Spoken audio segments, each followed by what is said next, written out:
ਬਾਰ ਜਗਦੀਸਾ। ਜਿਸ ਮਹਿ ਅੰਮ੍ਰਿਤ ਗਿਆਨ ਹੈ ਮਾਨਕ ਭਗਤ ਬੈਰਾਗ। ਸ੍ਰੀ ਗੁਰੂ ਗ੍ਰੰਥ ਸਾਹਿਬ ਉਦਦ ਬੰਦੋ ਕਰ ਅਨੁਰਾਗ। ਸ੍ਰੀ ਗੁਰ ਸ਼ਬਦ ਕਮਾਏ ਜਿਨ ਜੀਤੇ ਪੰਜ ਵਿਕਾਰ। ਤਿਨ ਸੰਤਨ ਕਉ ਬੰਦਨਾ ਸਿਰ ਚਰਨਨ ਪਰ ਧਾਰ। ਏਕ ਓੰਕਾਰ ਸਤਿਗੁਰੂ ਤਿਹ ਪ੍ਰਸਾਦ ਸਚ ਹੋਈ। ਵਾਹਿਗੁਰੂ ਜੀ ਕੀ ਫਤਿਹ ਹੈ। ਵਿਘਨ ਵਿਨਾਸ਼ਨ ਸੋਈ। ਏਕ ਓੰਕਾਰ ਸਤਿਗੁਰੂ ਤਿਹ ਪ੍ਰਸਾਦ ਸਚ ਹੋਈ। ਵਾਹਿਗੁਰੂ ਜੀ ਕੀ ਫਤਿਹ ਹੈ। ਵਿਘਨ ਵਿਨਾਸ਼ਨ ਸੋਈ। ਸਤਨਾਮ ਸ੍ਰੀ ਵਾਹਿਗੁਰੂ ਸਾਹਿਬ ਜੀ। ਸੁਣ ਸ੍ਰੀ ਮੁਖ ਤੇ ਬਾਕੀ ਉਚਾਰੇ। ਨਿਸ਼ਚੈ ਰਾਮ ਜਪਤ ਹੈ ਸਾਰੇ। ਸੁਣ ਸ੍ਰੀ ਮੁਖ ਤੇ ਬਾਕ ਉਚਾਰੇ। ਵਾਹਿਗੁਰੂ ਜੀ ਕਾ ਖਾਲਸਾ ਵਾਹਿਗੁਰੂ ਜੀ ਕੀ ਫਤਿਹ। ਜੁਗੋ ਜੁਗ ਅਟਲ ਚਵਰ ਛਤਰ ਤਖਤ ਜੀ ਦੇ ਮਾਲਕ ਦਸਾਂ ਹੀ ਪਾਤਸ਼ਾਹੀਆਂ ਕੀ ਆਤਮਕ ਜੋਤ ਧੰਨ ਧੰਨ ਸਾਹਿਬ ਸ੍ਰੀ ਗੁਰੂ ਗ੍ਰੰਥ ਸਾਹਿਬ ਜੀ ਮਹਾਰਾਜ ਸੱਚੇ ਪਾਤਸ਼ਾਹ ਜੀ ਦੀ ਪਾਵਨ ਪਵਿੱਤਰ ਹਜ਼ੂਰੀ ਅੰਦਰ ਗੁਰਦੁਆਰਾ ਮੰਜੀ ਸਾਹਿਬ ਦੀਵਾਨ ਹਾਲ ਸੱਚਖੰਡ ਸ੍ਰੀ ਹਰਿਮੰਦਰ ਸਾਹਿਬ ਸ੍ਰੀ ਅੰਮ੍ਰਿਤਸਰ ਸਾਹਿਬ ਜੀ ਵਿਖੇ ਦਿਨ ਦੇ ਚੌਥੇ ਪਹਿਰ ਦੇ ਸੁੰਦਰ ਦੀਵਾਨ ਚੱਲ ਰਹੇ ਹਨ। ਸਜੇ ਹੋਏ ਦੀਵਾਨਾਂ ਅੰਦਰ ਅਤੀ ਸਨਮਾਨਯੋਗ ਰਾਗੀ ਸਿੰਘਾਂ ਪਾਸੋਂ ਆਪ ਸੰਗਤਾਂ ਨੇ ਅੰਮ੍ਰਿਤਮਈ ਪਾਵਨ ਗੁਰਬਾਣੀ ਦਾ ਕੀਰਤਨ ਸਰਵਣ ਕੀਤਾ ਹੈ।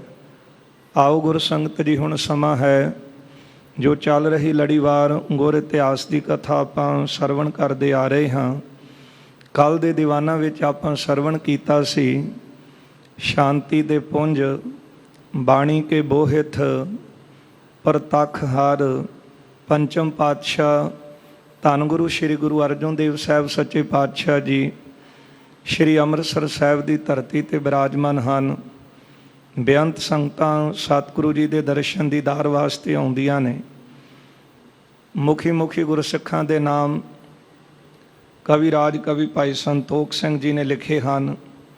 ਆਉਣ ਵਾਲੀਆਂ ਤਾਂ ਅਨੇਕਾਂ ਹੀ ਸੰਗਤਾਂ ਨੇ, ਪਰ ਜਿਨ੍ਹਾਂ ਗੁਰਸਿੱਖਾਂ ਨੇ ਗੁਰੂ ਸਾਹਿਬ ਜੀ ਤੋਂ ਉਪਦੇਸ਼ ਦੀ ਜਾਚਨਾ ਕੀਤੀ ਹੈ, ਜਾਤੀ ਕਰਕੇ ਭਾਵੇਂ ਕੋਈ ਹੋਵੇ, ਕਿੱਤਾ ਉਸ ਦਾ ਭਾਵੇਂ ਕੋਈ ਹੋਵੇ, ਪਰ ਹਰੇਕ ਨੂੰ ਆਤਮਾ ਦੀ ਖੁਰਾਕ ਚਾਹੀਦੀ ਹੈ ਅਤੇ ਆਤਮਾ ਦੀ ਖੁਰਾਕ ਹੈ ਪਰਮੇਸ਼ਰ ਦਾ ਨਾਮ, ਅਕਾਲ ਪੁਰਖ ਦੀ ਭਗਤੀ ਸਿਮਰਨ। ਤਨ ਦੀ ਖੁਰਾਕ ਭੋਜਨ ਹੈ। ਤਨ ਦੀ ਖੁਰਾਕ ਬਾਰੇ ਤੇ ਆਪਾਂ ਸਾਰਿਆਂ ਨੂੰ ਗਿਆਨ ਹੈ, ਪਰ ਆਤਮਾ ਦੀ ਖੁਰਾਕ ਨਾਮ ਦੀ ਭੁੱਖ ਇਹ ਕਿਸੇ ਵਿਰਲੇ ਨੂੰ ਲੱਗਦੀ ਹੈ ਜਿਸ ਨੂੰ ਇਹ ਗਿਆਨ ਹੁੰਦਾ ਹੈ ਕਿ ਮਨੁੱਖਾ ਜਨਮ ਬਹੁਤ ਕੀਮਤੀ ਹੈ। ਇਹ ਵਾਰੀ ਸਾਨੂੰ ਬਹੁਤ ਔਖੀ ਮਿਲੀ ਹੈ ਅਤੇ ਕਿਤੇ ਇਹ ਵੀ ਵਾਰੀ ਹੱਥੋਂ ਨਿਕਲ ਗਈ ਅਤੇ ਫਿਰ ਮਨੁੱਖਾ ਜਨਮ ਇੱਕ ਵਾਰੀ ਛੁੱਟ ਜਾਵੇ ਤਾਂ ਪੌੜੀ ਛੁੜਕੀ ਹੱਥ ਨਾ ਆਵੇ। ਇਹ ਨਾ ਹੋਵੇ ਕਿਤੇ ਰਹਿਣ ਗਵਾਈ ਸੋਏ ਕਹਿ ਦਿਵਸ ਗਵਾਇਆ ਖਾਏ।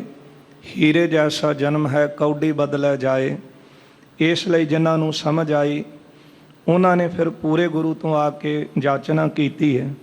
ਮਹਾਰਾਜ ਕਿਰਪਾ ਕਰੋ ਸਾਡੀ ਕਲਿਆਣ ਹੋ ਜਾਵੇ, ਬੰਦ ਖਲਾਸੀ ਹੋਵੇ, ਅਸੀਂ ਮੁਕਤ ਹੋ ਸਕੀਏ, ਇਹਨਾਂ ਜੰਜਾਲਾਂ ਤੋਂ ਅਸੀਂ ਬਚ ਜਾਈਏ ਅਤੇ ਪੂਰੇ ਸਤਿਗੁਰੂ ਗੁਰੂ ਅਰਜਨ ਦੇਵ ਸਾਹਿਬ ਸੱਚੇ ਪਾਤਸ਼ਾਹ ਪ੍ਰਤੱਖ ਹਰ ਸਤਿਗੁਰਾਂ ਨੇ ਜਿਸ ਤਰ੍ਹਾਂ ਦਾ ਉਪਦੇਸ਼ ਗੁਰਸਿੱਖਾਂ ਨੇ ਮਹਾਰਾਜ ਜੀ ਤੋਂ ਜਾਚਨਾ ਕੀਤੀ ਹੈ, ਉਸ ਤਰ੍ਹਾਂ ਦਾ ਗੁਰੂ ਸਾਹਿਬ ਜੀ ਨੇ ਉਪਦੇਸ਼ ਦੇ ਕੇ ਉਹਨਾਂ ਦੀ ਕਲਿਆਣ ਕੀਤੀ ਹੈ ਅਤੇ ਸਾਡੇ ਲਈ ਉਪਦੇਸ਼ ਸਾਰਿਆਂ ਵਾਸਤੇ ਸਾਂਝਾ ਹੈ।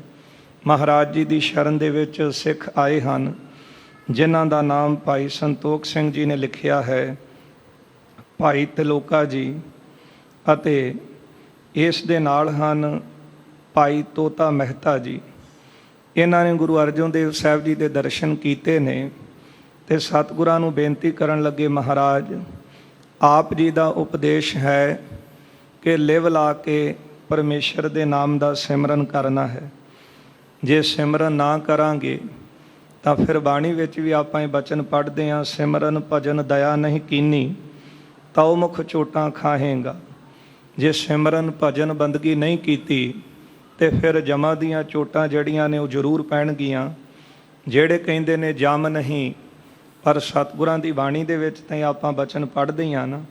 ਇਸ ਲਈ ਮਹਾਰਾਜ ਜਦੋਂ ਅਸੀਂ ਸਿਮਰਨ ਕਰਦੇ ਹਾਂ ਤੇ ਕੁਝ ਜਿਹੜੇ ਬ੍ਰਾਹਮਣ ਹਨ, ਪੰਡਤ, ਉਹ ਤਰਕ ਕਰਦੇ ਨੇ ਕਿ ਤੁਸੀਂ ਕਰਮ ਕਾਂਡ ਛੱਡ ਦਿੱਤੇ ਨੇ, ਤੁਸੀਂ ਇਕੱਲਾ ਜ਼ੋਰ ਦਿੰਦੇ ਹੋ ਕਿ ਸਿਮਰਨ ਕਰਕੇ ਤੁਸੀਂ ਛੁੱਟ ਜਾਵੋਗੇ। ਪਰ ਸਾਰਾ ਸੰਸਾਰ ਜਿਹੜਾ ਹੈ ਉਹ ਆਪੋ ਆਪਣੇ ਢੰਗ ਦੇ ਨਾਲ ਸਿਮਰਨ ਕਰ ਰਿਹਾ ਹੈ। ਫਿਰ ਤਾਂ ਸਾਰੇ ਮੁਕਤ ਹੋ ਜਾਣੇ ਚਾਹੀਦੇ ਨੇ, ਫਿਰ ਨਰਕ ਕਾਹਦੇ ਵਾਸਤੇ ਹਨ। ਤੇ ਮਹਾਰਾਜ ਉਹ ਇਹ ਵੀ ਕਹਿੰਦੇ ਨੇ, ਤੇ ਜੇ ਸਿਮਰਨ ਕਰਕੇ ਜੀ ਮੁਕਤ ਹੁੰਦਾ ਹੈ ਤੇ ਫਿਰ ਸਵਰਗਾਂ ਦੀ ਨਰਕਾਂ ਦੀ ਕੀ ਲੋੜ ਹੈ। ਤੇ ਫਿਰ ਮਹਾਰਾਜ ਉਹਨਾਂ ਨੂੰ ਅਸੀਂ ਕੀ ਉੱਤਰ ਦਈਏ। ਆਪ ਜੀ ਕਿਰਪਾ ਕਰਕੇ ਸਾਨੂੰ ਇਹ ਦੱਸੋ। ਜਿਸ ਤਰ੍ਹਾਂ ਗੁਰੂ ਅਰਜਨ ਦੇਵ ਸਾਹਿਬ ਸੱਚੇ ਪਾਤਸ਼ਾਹ ਜੀ ਨੇ ਇਹਨਾਂ ਦੀ ਬੇਨਤੀ ਸੁਣ ਕੇ ਇਹਨਾਂ ਨੂੰ ਉਪਦੇਸ਼ ਦਿੱਤਾ ਹੈ, ਉਹ ਉਪਦੇਸ਼ ਸਾਡੇ ਸਾਰਿਆਂ ਲਈ ਸਾਂਝਾ ਹੈ। ਆਓ ਗੁਰ ਸੰਗਤ ਜੀ ਮਨ ਬਿਰਤੀਆਂ ਗੁਰੂ ਚਰਨਾਂ ਵਿੱਚ ਜੋੜ ਕੇ ਸਤਿਗੁਰੂ ਸਾਹਿਬ ਜੀ ਦੀ ਅੰਮ੍ਰਿਤਮਈ ਜੀਵਨ ਕੌਤਕਾਂ ਦੀ ਕਥਾ ਸਰਵਣ ਕਰਕੇ ਲਾਹਾ ਪ੍ਰਾਪਤ ਕਰੀਏ। ਆਪ ਸਾਰੀ ਸੰਗਤ ਦਿਓ ਅਸੀਸ, ਰਸਨਾ ਕਰੋ ਪਵਿੱਤਰ, ਪਿਆਰ ਸਤਿਕਾਰ ਸਹਿਤ ਲਵਾਓ ਹਾਜ਼ਰੀਆਂ। ਉਚਾਰਨ ਕਰੋ ਜੀ ਸਤਨਾਮ ਸ੍ਰੀ ਵਾਹਿਗੁਰੂ ਸਾਹਿਬ ਜੀ, ਸਤਨਾਮ ਸ੍ਰੀ ਵਾਹਿਗੁਰੂ ਸਾਹਿਬ ਜੀ। ਸੁਣ ਸ੍ਰੀ ਮੁਖ ਤੇ ਬਾਕ ਉਚਾਰੇ। ਇਹਨਾਂ ਸਿੱਖਾਂ ਦੀ ਬੇਨਤੀ ਨੂੰ ਸੁਣ ਕੇ ਧੰਨ ਗੁਰੂ ਅਰਜਨ ਦੇਵ ਸਾਹਿਬ ਸੱਚੇ ਪਾਤਸ਼ਾਹ ਜੀ ਨੇ ਆਪਣੇ ਮੁਖਾਰ ਬਿੰਦ ਤੋਂ ਅੰਮ੍ਰਿਤਮਈ ਇਹ ਬਚਨ ਸੁਣਾਏ ਹਨ।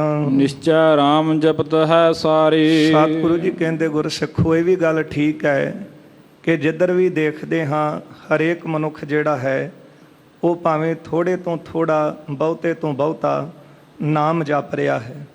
ਭਾਵੇਂ ਕਿਸੇ ਤਰ੍ਹਾਂ ਦਾ ਵੀ ਕੋਈ ਮਨੁੱਖ ਹੋਵੇ, ਕਿਸੇ ਜਾਤੀ ਨਾਲ, ਕਿਸੇ ਧਰਮ ਨਾਲ ਸੰਬੰਧ ਰੱਖਦਾ ਹੋਵੇ, ਤੇ ਜਦੋਂ ਵੀ ਕੋਈ ਧਰਮ ਸਥਾਨ 'ਤੇ ਜਾਂਦਾ ਹੈ ਜਾਂ ਕਈ ਦੁਕਾਨਦਾਰ ਵੀ ਆਪਣਾ ਕਾਰੋਬਾਰ ਸ਼ੁਰੂ ਕਰਨ ਲੱਗਿਆਂ ਹਰੇਕ ਬੰਦਾ ਜਿਹੜਾ ਹੈ ਉਹ ਸਿਮਰਨ ਆਪਣੀ ਰਸਨਾ ਦੇ ਨਾਲ ਕਰਦਾ ਹੈ, ਉਹ ਨਾਮ ਲੈਂਦਾ ਹੈ। ਨਹ ਪ੍ਰਤੀਤ ਅਰ ਮਨ ਨਾ ਏਕਾਗਰ। ਪਰ ਹੁਣ ਕਿਹਦਾ ਜਪਿਆ ਹੋਇਆ ਉਹਦੇ ਦਰ ਤੇ ਪ੍ਰਵਾਨ ਹੁੰਦਾ ਹੈ। ਮਹਾਰਾਜ ਕਹਿੰਦੇ ਹਨ, ਇੱਕ ਤਾਂ ਮਨ ਦੀ ਇਕਾਗਰਤਾ, ਜਿਹੜਾ ਮਨ ਜੋੜ ਕੇ ਉਹਦੇ ਨਾਮ ਨੂੰ ਧਿਆਉਂਦਾ ਹੈ। ਦੂਜਾ ਮਹਾਰਾਜ ਕਹਿੰਦੇ ਹਨ ਪ੍ਰਤੀਤ। ਪ੍ਰਤੀਤ ਨਾਮ ਹੈ ਭਰੋਸੇ ਦਾ। ਜਿਹਦਾ ਨਾਮ ਜਪ ਰਹੇ ਆ ਨਾ, ਉਹਦੇ ਤੇ ਪੂਰਨ ਭਰੋਸਾ ਵੀ ਹੋਣਾ ਚਾਹੀਦਾ ਹੈ, ਕਿਉਂਕਿ ਬੇੜੇ ਭਰੋਸੇ ਵਾਲਿਆਂ ਦੇ ਪਾਰ ਹੁੰਦੇ ਨੇ, ਬੇਸਿਦਕਿਆਂ ਦੇ ਨਹੀਂ।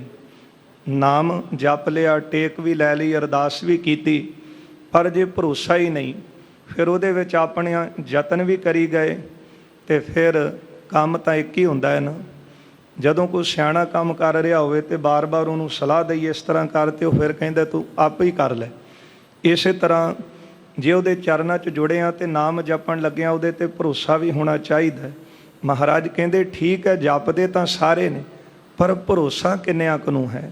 ਬੇੜਾ ਤੇ ਇੱਥੇ ਭਰੋਸੇ ਵਾਲਿਆਂ ਦਾ ਪਾਰ ਹੁੰਦਾ ਹੈ। ਜਿਸ ਤਰ੍ਹਾਂ ਆਪਾਂ ਸਰਵਣ ਕਰਦੇ ਹਾਂ ਇੱਕ ਸਾਖੀ, ਕਿ ਜਿਸ ਤਰ੍ਹਾਂ ਰੋਜ਼ ਇੱਕ ਗੁਜਰੀ ਨਦੀ ਪਾਰ ਕਰਕੇ ਦੁੱਧ ਵੇਚਣ ਜਾਇਆ ਕਰੇ, ਤੇ ਇੱਕ ਦਿਨ ਬਹੁਤਾ ਮੀਂਹ ਪਿਆ।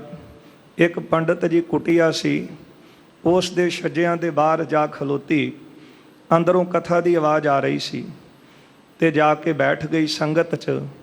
ਤੇ ਉੱਥੇ ਕਥਾ ਸੁਣਾ ਰਹੇ ਸਨ ਪੰਡਤ ਜੀ, ਤੇ ਨਾਲੇ ਕਹਿ ਰਹੇ ਸਨ ਕਿ ਜਿਹੜਾ ਪਰਮੇਸ਼ਰ ਦਾ ਨਾਮ ਜਪਦਾ ਹੈ, ਰਾਮ ਨਾਮ ਜਪਦਾ ਹੈ, ਉਹ ਭਵ ਸਾਗਰ ਤੋਂ ਤਰ ਜਾਂਦਾ ਹੈ, ਸੰਸਾਰ ਸਮੁੰਦਰ ਨੂੰ ਪਾਰ ਕਰ ਜਾਂਦਾ ਹੈ। ਉਹਨੇ ਕਥਾ ਸੁਣੀ ਤੇ ਉਹਦੇ ਮਨ ਦੇ ਵਿੱਚ ਭਰੋਸਾ ਵੱਜ ਗਿਆ। ਤੇ ਉਸ ਵੇਲੇ ਜਦੋਂ ਤੁਰੀ, ਹਰ ਰੋਜ਼ ਪੁਲ ਤੋਂ ਜਾਂ ਬੇੜੀ ਤੋਂ ਨਦੀ ਪਾਰ ਕਰਕੇ ਆਉਂਦੀ ਸੀ, ਨਾਮ ਦੇ ਉੱਤੇ ਭਰੋਸਾ ਇੰਨਾ ਵੱਜ ਗਿਆ, ਕਹਿਣ ਲੱਗੀ ਉਹ ਤਾਂ ਕਹਿ ਰਹੇ ਸੀ ਨਾਮ ਜਪਿਆ ਸਮੁੰਦਰ, ਸੰਸਾਰ ਸਮੁੰਦਰ ਲੰਘ ਜਾਈਦਾ, ਇਹ ਤਾਂ ਨਦੀ ਬੜੀ ਛੋਟੀ ਹੈ। ਬਸ ਪੂਰਨ ਭਰੋਸਾ ਰੱਖ ਕੇ ਰਾਮ ਨਾਮ ਜਪਦੀ ਹੋਈ ਉਹ ਨਦੀ ਨੂੰ ਪਾਰ ਕਰ ਗਈ। ਫਿਰ ਹਰ ਰੋਜ਼ ਉਸੇ ਤਰ੍ਹਾਂ ਪਾਰ ਕਰਕੇ ਆਇਆ ਕਰੇ। ਇੱਕ ਦਿਨ ਮਨ ਵਿੱਚ ਖਿਆਲ ਆਇਆ ਕਿ ਜੇ ਇਸ ਪੰਡਤ ਦੀ ਕਥਾ ਸੁਣ ਕੇ ਮੇਰਾ ਪਾਰ ਉਤਾਰਾ ਹੋਇਆ, ਮੇਰਾ ਫਰਜ਼ ਬਣਦਾ ਉਹਨਾਂ ਨੂੰ ਘਰੇ ਲਿਆ ਕੇ ਸੇਵਾ ਕਰਾਂ। ਬੇਨਤੀ ਕੀਤੀ, ਪੰਡਤ ਜੀ ਨੇ ਪ੍ਰਵਾਨ ਕਰ ਲਈ। ਕਹਿਣ ਲੱਗੇ ਜ਼ਰੂਰ ਚੱਲਾਂਗੇ। ਉਹ ਜਦੋਂ ਸ਼ਾਮਾਂ ਦਾ ਸਮਾਂ ਹੋਇਆ, ਦੀਵਾਨ ਦੀ ਸਮਾਪਤੀ ਤੋਂ ਬਾਅਦ ਤੁਰ ਪਏ। ਤੁਰੇ ਜਾਣ, ਜਦੋਂ ਨਦੀ ਦੇ ਕੰਢੇ ਤੇ ਜਾ ਖਲੋਤੇ ਤੇ ਉਹ ਗੁਜਰੀ ਨੂੰ ਪੁੱਛਦੇ ਨੇ, ਪੰਡਤ ਜੀ ਕਹਿਣ ਲੱਗੇ ਦੱਸ ਨਦੀ ਕਿਸ ਤਰ੍ਹਾਂ ਪਾਰ ਕਰਨੀ? ਉਹ ਕਹਿਣ ਲੱਗੀ ਮੈਂ ਅੱਗੇ ਅੱਗੇ ਚੱਲਦੀ, ਤੁਸੀਂ ਪਿੱਛੇ ਪਿੱਛੇ ਤੁਰੇ ਆਓ। ਕਹਿਣ ਲੱਗੇ ਉਹ ਕਿਸ ਤਰ੍ਹਾਂ? ਕਹਿੰਦੀ ਬਸ ਉਸੇ ਤਰ੍ਹਾਂ ਜਿਸ ਤਰ੍ਹਾਂ ਸੰਸਾਰ ਸਾਗਰ ਤਰੀਦਾ, ਮੈਂ ਤਾਂ ਰਾਮ ਨਾਮ ਜਪਦੀ ਨਦੀ ਪਾਰ ਕਰਦੀ। ਜਦੋਂ ਉਹ ਗੁਜਰੀ ਪਾਰ ਕਰਨ ਲੱਗੀ ਤੇ ਗੋਡੇ ਗੋਡੇ ਪਾਣੀ ਸੀ, ਪਾਰ ਕਰ ਗਈ। ਤੇ ਜਦੋਂ ਪੰਡਤ ਨੇ 2 ਪੈਰ ਅੱਗੇ ਰੱਖੇ ਤੇ ਡੁੱਬਦਾ ਦੇਖਿਆ ਕਿ ਮੈਂ ਡੁੱਬ ਜਾਵਾਂਗਾ, ਤੇ ਫਿਰ ਬਾਹਰ ਆ ਗਏ। ਉਸ ਵੇਲੇ ਗੁਜਰੀ ਨੇ ਆਵਾਜ਼ਾਂ ਦਿੱਤੀਆਂ ਤੇ ਅੱਗੋਂ ਪੰਡਤ ਜੀ ਗੁੱਸੇ 'ਚ ਆ ਕੇ ਕਹਿੰਦੇ ਮੈਨੂੰ ਭੋਜਨ ਛਕਾਉਣਾ ਹੈ ਕਿ ਪਾਣੀ ਵਿੱਚ ਡੋਬ ਕੇ ਮਾਰਨਾ ਹੈ? ਉਸ ਵੇਲੇ ਹੈਰਾਨ ਹੋ ਕੇ ਕਹਿਣ ਲੱਗੀ ਇੰਨੀ ਤੁਸੀਂ ਕਥਾ ਕੀਤੀ, ਇੰਨਿਆਂ ਨੂੰ ਕਿਹਾ ਕਿ ਤੁਹਾਡੇ ਬੇੜੇ ਪਾਰ ਹੋਣਗੇ, ਪਰ ਤੁਸੀਂ ਆਪ ਡੋਲ ਗਏ। ਉੱਥੇ ਕਵੀ ਨੇ 2 ਸਤਰਾਂ ਲਿਖੀਆਂ ਨੇ, ਰਾਮ ਨਾਮ ਕੇ ਲੇਤ ਹੀ ਭਈ ਗੁਜਰੀ ਪਾਰ, ਅਨਕ ਕਥਾ ਪੰਡਤ ਕਥੀ ਰਹਿਓ ਪਰ ਉਰਾਰ। ਬਹੁਤ ਕਥਾ ਕੀਤੀ, ਇੰਜ ਕਹਿ ਲਓ ਕਿ ਅਸੀਂ ਗੱਲਾਂ ਤੇ ਬਹੁਤ ਕਰਦੇ ਹਾਂ, ਪਰ ਭਰੋਸੇ ਵਾਲੇ ਸਿਦਕ ਵਾਲੇ ਉਹ ਵਿਰਲੇ ਨੇ। ਜਿਸ ਤਰ੍ਹਾਂ ਬਾਬਾ ਬਿਧੀ ਚੰਦ ਸਾਹਿਬ ਜੀ ਦਾ ਭਰੋਸਾ ਕਾਇਮ ਸੀ, ਤੇ ਉਸ ਵੇਲੇ ਪਠਿਆਰੇ ਨੇ ਕਿਹਾ ਕਿ ਮੇਰੇ ਕੋਲ ਲੁਕਣ ਵਾਸਤੇ, ਰਹਿਣ ਵਾਸਤੇ ਇੱਥੇ ਤਾਂ ਇੱਕੋ ਹੀ ਥਾਂ ਹੈ, ਉਹ ਭੱਠ, ਤੇ ਜੇ ਹੈ ਗੁਰੂ ਕਾ ਸਿੱਖ ਤੇ ਫਿਰ ਬਹਿ ਜਾ ਭੱਠ 'ਚ। ਤੇ ਬਾਬਾ ਬਿਧੀ ਚੰਦ ਸਾਹਿਬ ਜੀ ਦਾ ਭਰੋਸਾ ਸੀ, ਗੁਰੂ ਹਰਗੋਬਿੰਦ ਸਾਹਿਬ ਜੀ ਦੇ ਚਰਨਾਂ ਤੇ ਟੇਕ ਲੈ ਕੇ ਉਹ ਭੱਠ ਵਿੱਚ ਬੈਠੇ। ਤੇ ਅੱਜ ਵੀ ਭੱਠ ਸਾਹਿਬ ਅਸਥਾਨ ਉਹਨਾਂ ਦੀ ਯਾਦ ਵਿੱਚ ਮੌਜੂਦ ਹੈ। ਭਾਈ ਗੁਰਦਾਸ ਸਾਹਿਬ ਜੀ ਸੰਗਤਾਂ ਲੈ ਕੇ ਆ ਰਹੇ ਸਨ, ਆਗਰੇ ਤੋਂ ਬਿਆਸਾ ਦਰਿਆ ਚੜ੍ਹਿਆ ਸੀ। ਗੁਰੂ ਰਾਮਦਾਸ ਮਹਾਰਾਜ ਸੱਚਖੰਡ ਪਿਆਨਾ ਕਰ ਗਏ, ਉਸ ਸਮੇਂ ਦੀ ਇਹ ਘਟਨਾ ਹੈ। ਭਾਈ ਗੁਰਦਾਸ ਸਾਹਿਬ ਜੀ ਜਦੋਂ ਬਿਆਸਾ ਦੇ ਕੋਲ ਖਲੋਤੇ, ਦਰਿਆ ਬਹੁਤਾ ਚੜ੍ਹਿਆ ਸੀ, ਖਲੋ ਗਏ। ਪਰ ਇੱਕ ਗੁਰਸਿੱਖ ਬਾਣੀ ਪੜ੍ਹ ਰਿਹਾ ਸੀ ਕਿ ਸੁਣਿਆ ਦੁੱਖ ਪਾਪ ਕਾ ਨਾਸ। ਇਹ ਪੌੜੀ ਉਹਨੇ ਪੜ੍ਹੀ, ਸੁਣਿਆ ਹਾਥ ਹੋਵੇ ਸਗਾਹੋ, ਕਿ ਨਾਮ ਦੇ ਸੁਣਨ ਦੇ ਨਾਲ ਹਾਥ ਹੋਵੇ ਸਗਾਹੋ, ਵੱਡੇ ਵੱਡੇ ਸਮੁੰਦਰ ਵੀ ਹੱਥ ਜਿੰਨੇ ਰਹਿ ਜਾਂਦੇ। ਭਾਈ ਗੁਰਦਾਸ ਜੀ ਦੇ ਪੂਰਨ ਭਰੋਸਾ ਰੱਖ ਕੇ ਤੇ ਉਸ ਵੇਲੇ ਇਹ ਦਰਿਆ ਜਿਹੜਾ ਸੀ ਸਾਰੀ ਸੰਗਤ ਨੂੰ ਪਾਰ ਕਰਾਇਆ ਸੀ। ਜਿਸ ਵਕਤ ਸ਼ੇਰੇ ਪੰਜਾਬ ਮਹਾਰਾਜਾ ਰਣਜੀਤ ਸਿੰਘ ਜੀ ਦਾ ਸਮਾਂ ਸੀ, ਉਸ ਵਕਤ ਵੀ ਇੱਕ ਐਸੀ ਘਟਨਾ ਵਾਪਰੀ ਕਿ ਜਦੋਂ ਪਿਸ਼ਾਵਰ ਦੇ ਉੱਤੇ ਪਠਾਣਾਂ ਨੇ ਕਬਜ਼ਾ ਕਰ ਲਿਆ ਤੇ ਮਹਾਰਾਜਾ ਰਣਜੀਤ ਸਿੰਘ ਨੇ ਆਪਣਾ ਪੁੱਤਰ ਭੇਜਿਆ ਸੀ ਸ਼ੇਰ ਸਿੰਘ। ਪਹਾੜੀ ਇਲਾਕਾ ਸੀ ਤੇ ਫੌਜਾਂ ਦੀ ਗਿਣਤੀ ਉੱਧਰ ਵੱਧ ਸੀ। ਜਦੋਂ ਸ਼ੇਰ ਸਿੰਘ ਨੇ ਪਿੱਛੇ ਸ਼ੇਰੇ ਪੰਜਾਬ ਨੂੰ ਸੁਨੇਹਾ ਭੇਜਿਆ ਕਿ ਹੋਰ ਫੌਜਾਂ ਭੇਜੀਆਂ ਜਾਣ, ਤੇ ਇੱਧਰੋਂ ਮਹਾਰਾਜਾ ਰਣਜੀਤ ਸਿੰਘ ਆਪ ਜੰਗ ਵਿੱਚ ਚੜ੍ਹਾਈ ਕਰਕੇ ਤੁਰ ਪਿਆ ਆਪਣੀਆਂ ਫੌਜਾਂ ਲੈ ਕੇ। ਜਦੋਂ ਅਟਕ ਦਰਿਆ 'ਤੇ ਪਹੁੰਚੇ ਤੇ ਦੇਖਿਆ ਅਟਕ ਬਹੁਤ ਚੜ੍ਹਿਆ ਹੋਇਆ ਸੀ। ਉਸ ਵੇਲੇ ਬਾਬਾ ਵੀਰ ਸਿੰਘ ਜੀ ਉਹਨਾਂ ਨੂੰ ਪੁੱਛਣ ਲੱਗੇ ਤੇ ਉਹਨਾਂ ਨੂੰ ਪੁੱਛਿਆ, ਕਹਿਣ ਲੱਗੇ ਮਹਾਰਾਜਾ ਉਦਾਸ ਕਿਉਂ ਹੈ? ਕਹਿਣ ਲੱਗੇ ਅਟਕ ਨੂੰ ਅਟਕ ਹੈ, ਇਹ ਬੰਨ ਪਾ ਕੇ ਖਲੋਤਾ ਹੈ। ਤੇ ਕਹਿਣ ਲੱਗੇ ਫਿਰ ਭਰੋਸਾ ਰੱਖ ਗੁਰੂ ਨਾਨਕ ਸਾਹਿਬ ਜੀ ਉੱਤੇ, ਭਰੋਸਾ ਰੱਖ ਗੁਰੂ ਕੀ ਬਾਣੀ ਤੇ। ਉਹ ਤਾਂ ਵੱਡੇ ਵੱਡੇ ਜਿਹੜੇ ਸੰਸਾਰ ਸਮੁੰਦਰ ਤੋਂ ਸਿੱਖ ਪਾਰ ਲੰਘ ਜਾਂਦੇ ਨੇ, ਇਹ ਤੇ ਦਰਿਆ ਬਹੁਤ ਛੋਟਾ ਹੈ। ਉਸ ਵੇਲੇ ਬਾਬਾ ਜੀ ਨੇ ਆਪਣਾ ਹਾਥੀ ਅੱਗੇ ਕੀਤਾ, ਸੁਖਮਨੀ ਸਾਹਿਬ ਦਾ ਪਾਠ ਆਰੰਭ ਕੀਤਾ, ਤੇ ਜਿਹੜਾ ਅਟਕ ਸੀ ਇਹਦਾ ਪਾਣੀ ਵੀ ਗੋਡਿਆਂ ਤੱਕ ਰਹਿ ਗਿਆ। ਮਹਾਰਾਜਾ ਰਣਜੀਤ ਸਿੰਘ ਜੀ ਇਹ ਵੀ ਆਪਣਾ ਘੋੜਾ ਜਿਹੜਾ ਸੀ ਅਟਕ ਦਰਿਆ ਵਿੱਚ ਖਿਲਾਰ ਕੇ ਇਹਨਾਂ ਨੇ ਸਾਰੀਆਂ ਫੌਜਾਂ ਪਾਰ ਲੰਘਾ ਦਿੱਤੀਆਂ, ਪਰ ਇੱਕ ਮੁਸਲਮਾਨੀ ਫੌਜਾਂ ਦਾ ਦਸਤਾ ਉਹ ਪਾਰ ਨਹੀਂ ਲੰਘਿਆ। ਜਦੋਂ ਸੁਖਮਨੀ ਸਾਹਿਬ ਦਾ ਪਾਠ ਦਾ ਭੋਗ ਪਿਆ, ਸੰਪੂਰਨ ਪਾਠ ਹੋਇਆ, ਤੇ ਉਸ ਵੇਲੇ ਬਾਬਾ ਜੀ ਵੀ ਅੱਗੇ ਚਲੇ ਗਏ ਔਰੰਗਾਬਾਦ ਵਾਲੇ, ਤੇ ਸ਼ੇਰੇ ਪੰਜਾਬ ਵੀ ਲੰਘ ਗਿਆ। ਤੇ ਜਦੋਂ ਇਹ ਫੌਜੀ ਦਸਤਾ ਲੰਘਣ ਲੱਗਾ ਤੇ ਪਾਣੀ ਦਾ ਵਹਾਅ ਬਹੁਤਾ ਤੇਜ਼ ਆਇਆ ਤੇ ਇਹਨਾਂ ਨੂੰ ਰੋੜ ਕੇ ਲੈ ਗਏ। ਤੇ ਉਸ ਵੇਲੇ ਸ਼ੇਰੇ ਪੰਜਾਬ ਕਹਿਣ ਲੱਗੇ ਬਾਬਾ ਜੀ ਉਹ ਫੌਜਾਂ ਰੁੜਦੀਆਂ ਜਾ ਰਹੀਆਂ ਨੇ। ਤੇ ਬਾਬਾ ਜੀ ਨੇ ਕਿਹਾ ਇਹ ਬੇਸਿਦਕੇ ਲੋਕ ਨੇ, ਇਹਨਾਂ ਨੂੰ ਬਾਣੀ ਤੇ ਭਰੋਸਾ ਨਹੀਂ ਸੀ। ਜਿਨ੍ਹਾਂ ਨੂੰ ਭਰੋਸਾ ਸੀ ਉਹ ਪਾਰ ਲੰਘ ਗਏ, ਜਿਹੜੇ ਬੇਸਿਦਕੇ ਹਨ ਉਹ ਰੁੜ ਰਹੇ ਨੇ। ਇੰਨੀਆਂ ਫੌਜਾਂ ਜਿਹੜੀਆਂ ਨੇ ਉਹ ਦਰਿਆ ਨੂੰ ਪੇਟ ਚੜ੍ਹ ਲੈਣ ਤੇ 150 ਦੇ ਕਰੀਬ ਉਹ ਫੌਜੀ ਦਸਤਾ ਜਿਹੜਾ ਸੀ ਅਟਕ ਦੇ ਵਿੱਚ ਰੁੜਿਆ, ਬਾਕੀ ਸਾਰੀਆਂ ਫੌਜਾਂ ਪਾਰ ਲੰਘ ਗਈਆਂ। ਇਹ ਤਸਵੀਰ ਰਾਜਾ ਸੀ ਨਰਿੰਦਰ ਸਿੰਘ, ਉਹਨਾਂ ਦੀ ਅੱਗੇ ਸੰਤਾਨ ਪਾਸ ਅੱਜ ਵੀ ਉਹਨਾਂ ਦੇ ਪਾਸ ਇਹ ਫੋਟੋ ਤਸਵੀਰ ਮੌਜੂਦ ਹੈ, ਜਿਹਦੇ ਵਿੱਚ ਔਰੰਗਾਬਾਦ ਵਾਲੇ ਬਾਬਾ ਜੀ ਖੜੇ ਹਾਥੀ ਲੈ ਕੇ ਤੇ ਸ਼ੇਰੇ ਪੰਜਾਬ ਆਪਣਾ ਘੋੜਾ ਅਟਕ ਦਰਿਆ ਦੇ ਵਿੱਚ ਰੋਕ ਕੇ ਖੜਾ ਹੈ ਤੇ ਸਾਰਾ ਜਿਹੜਾ ਫੌਜੀ ਦਸਤਾ ਉਹ ਦਰਿਆ ਨੂੰ ਅਟਕ ਨੂੰ ਪਾਰ ਕਰ ਰਿਹਾ। ਇਸ ਤਰ੍ਹਾਂ ਗੁਰੂ ਅਰਜਨ ਦੇਵ ਸਾਹਿਬ ਸੱਚੇ ਪਾਤਸ਼ਾਹ ਜੀ ਨੂੰ ਸਿੱਖਾਂ ਨੇ ਸਵਾਲ ਕੀਤਾ ਹੈ, ਮਹਾਰਾਜ ਸਾਨੂੰ ਪੰਡਤ ਕਹਿੰਦੇ ਤੁਸੀਂ ਕਰਮ ਕਾਂਡ ਨਹੀਂ ਕਰਦੇ, ਨਾਮ ਤੇ ਜ਼ੋਰ ਦਿੰਦੇ ਹੋ, ਨਾਮ ਦੇ ਨਾਲ ਬੰਦ ਖਲਾਸੀ ਹੁੰਦੀ ਹੈ ਤੇ ਫਿਰ ਇਹ ਨਰਕ ਸੁਰਗ ਕਾਹਦੇ ਲਈ ਬਣੇ ਨੇ? ਗੁਰੂ ਅਰਜਨ ਦੇਵ ਸਾਹਿਬ ਸੱਚੇ ਪਾਤਸ਼ਾਹ ਜੀ ਕਹਿੰਦੇ ਠੀਕ ਹੈ ਉਹਨਾਂ ਦੀ ਗੱਲ ਕਿ ਨਾਮ ਸਾਰੇ ਜਪਦੇ ਨੇ, ਪਰ ਕਲਿਆਣ ਉਹਨਾਂ ਦੀ ਹੁੰਦੀ ਹੈ, ਉਧਾਰ ਉਹਨਾਂ ਦਾ ਹੁੰਦਾ ਹੈ ਜਿਹੜੇ ਭਰੋਸੇ ਵਾਲੇ ਨੇ, ਜਿਹੜੇ ਪ੍ਰਮਾਤਮਾ ਦੇ ਨਾਮ ਦੇ ਨਾਲ ਪ੍ਰੀਤੀ ਕਰਦੇ ਨੇ, ਪ੍ਰੇਮ ਕਰਦੇ ਨੇ। ਜਿਨ੍ਹਾਂ ਦੇ ਅੰਦਰ ਪ੍ਰੇਮ ਹੈ ਉਹਨਾਂ ਦੇ ਅੰਦਰ ਹੀ ਭਰੋਸਾ ਹੈ। ਕਿਮ ਕਲਿਆਣ ਹੈ ਪਾਏ ਉਜਾਗਰ। ਮਹਾਰਾਜ ਕਹਿੰਦੇ ਹਨ ਜੇ ਭਰੋਸਾ ਹੀ ਨਹੀਂ ਤੇ ਫਿਰ ਉਹਨਾਂ ਦੀ ਕਲਿਆਣ ਕਿਸ ਤਰ੍ਹਾਂ ਹੋ ਸਕਦੀ ਹੈ, ਉਹਨਾਂ ਦਾ ਉਧਾਰ ਕਿਸ ਤਰ੍ਹਾਂ ਹੋ ਸਕਦਾ ਹੈ?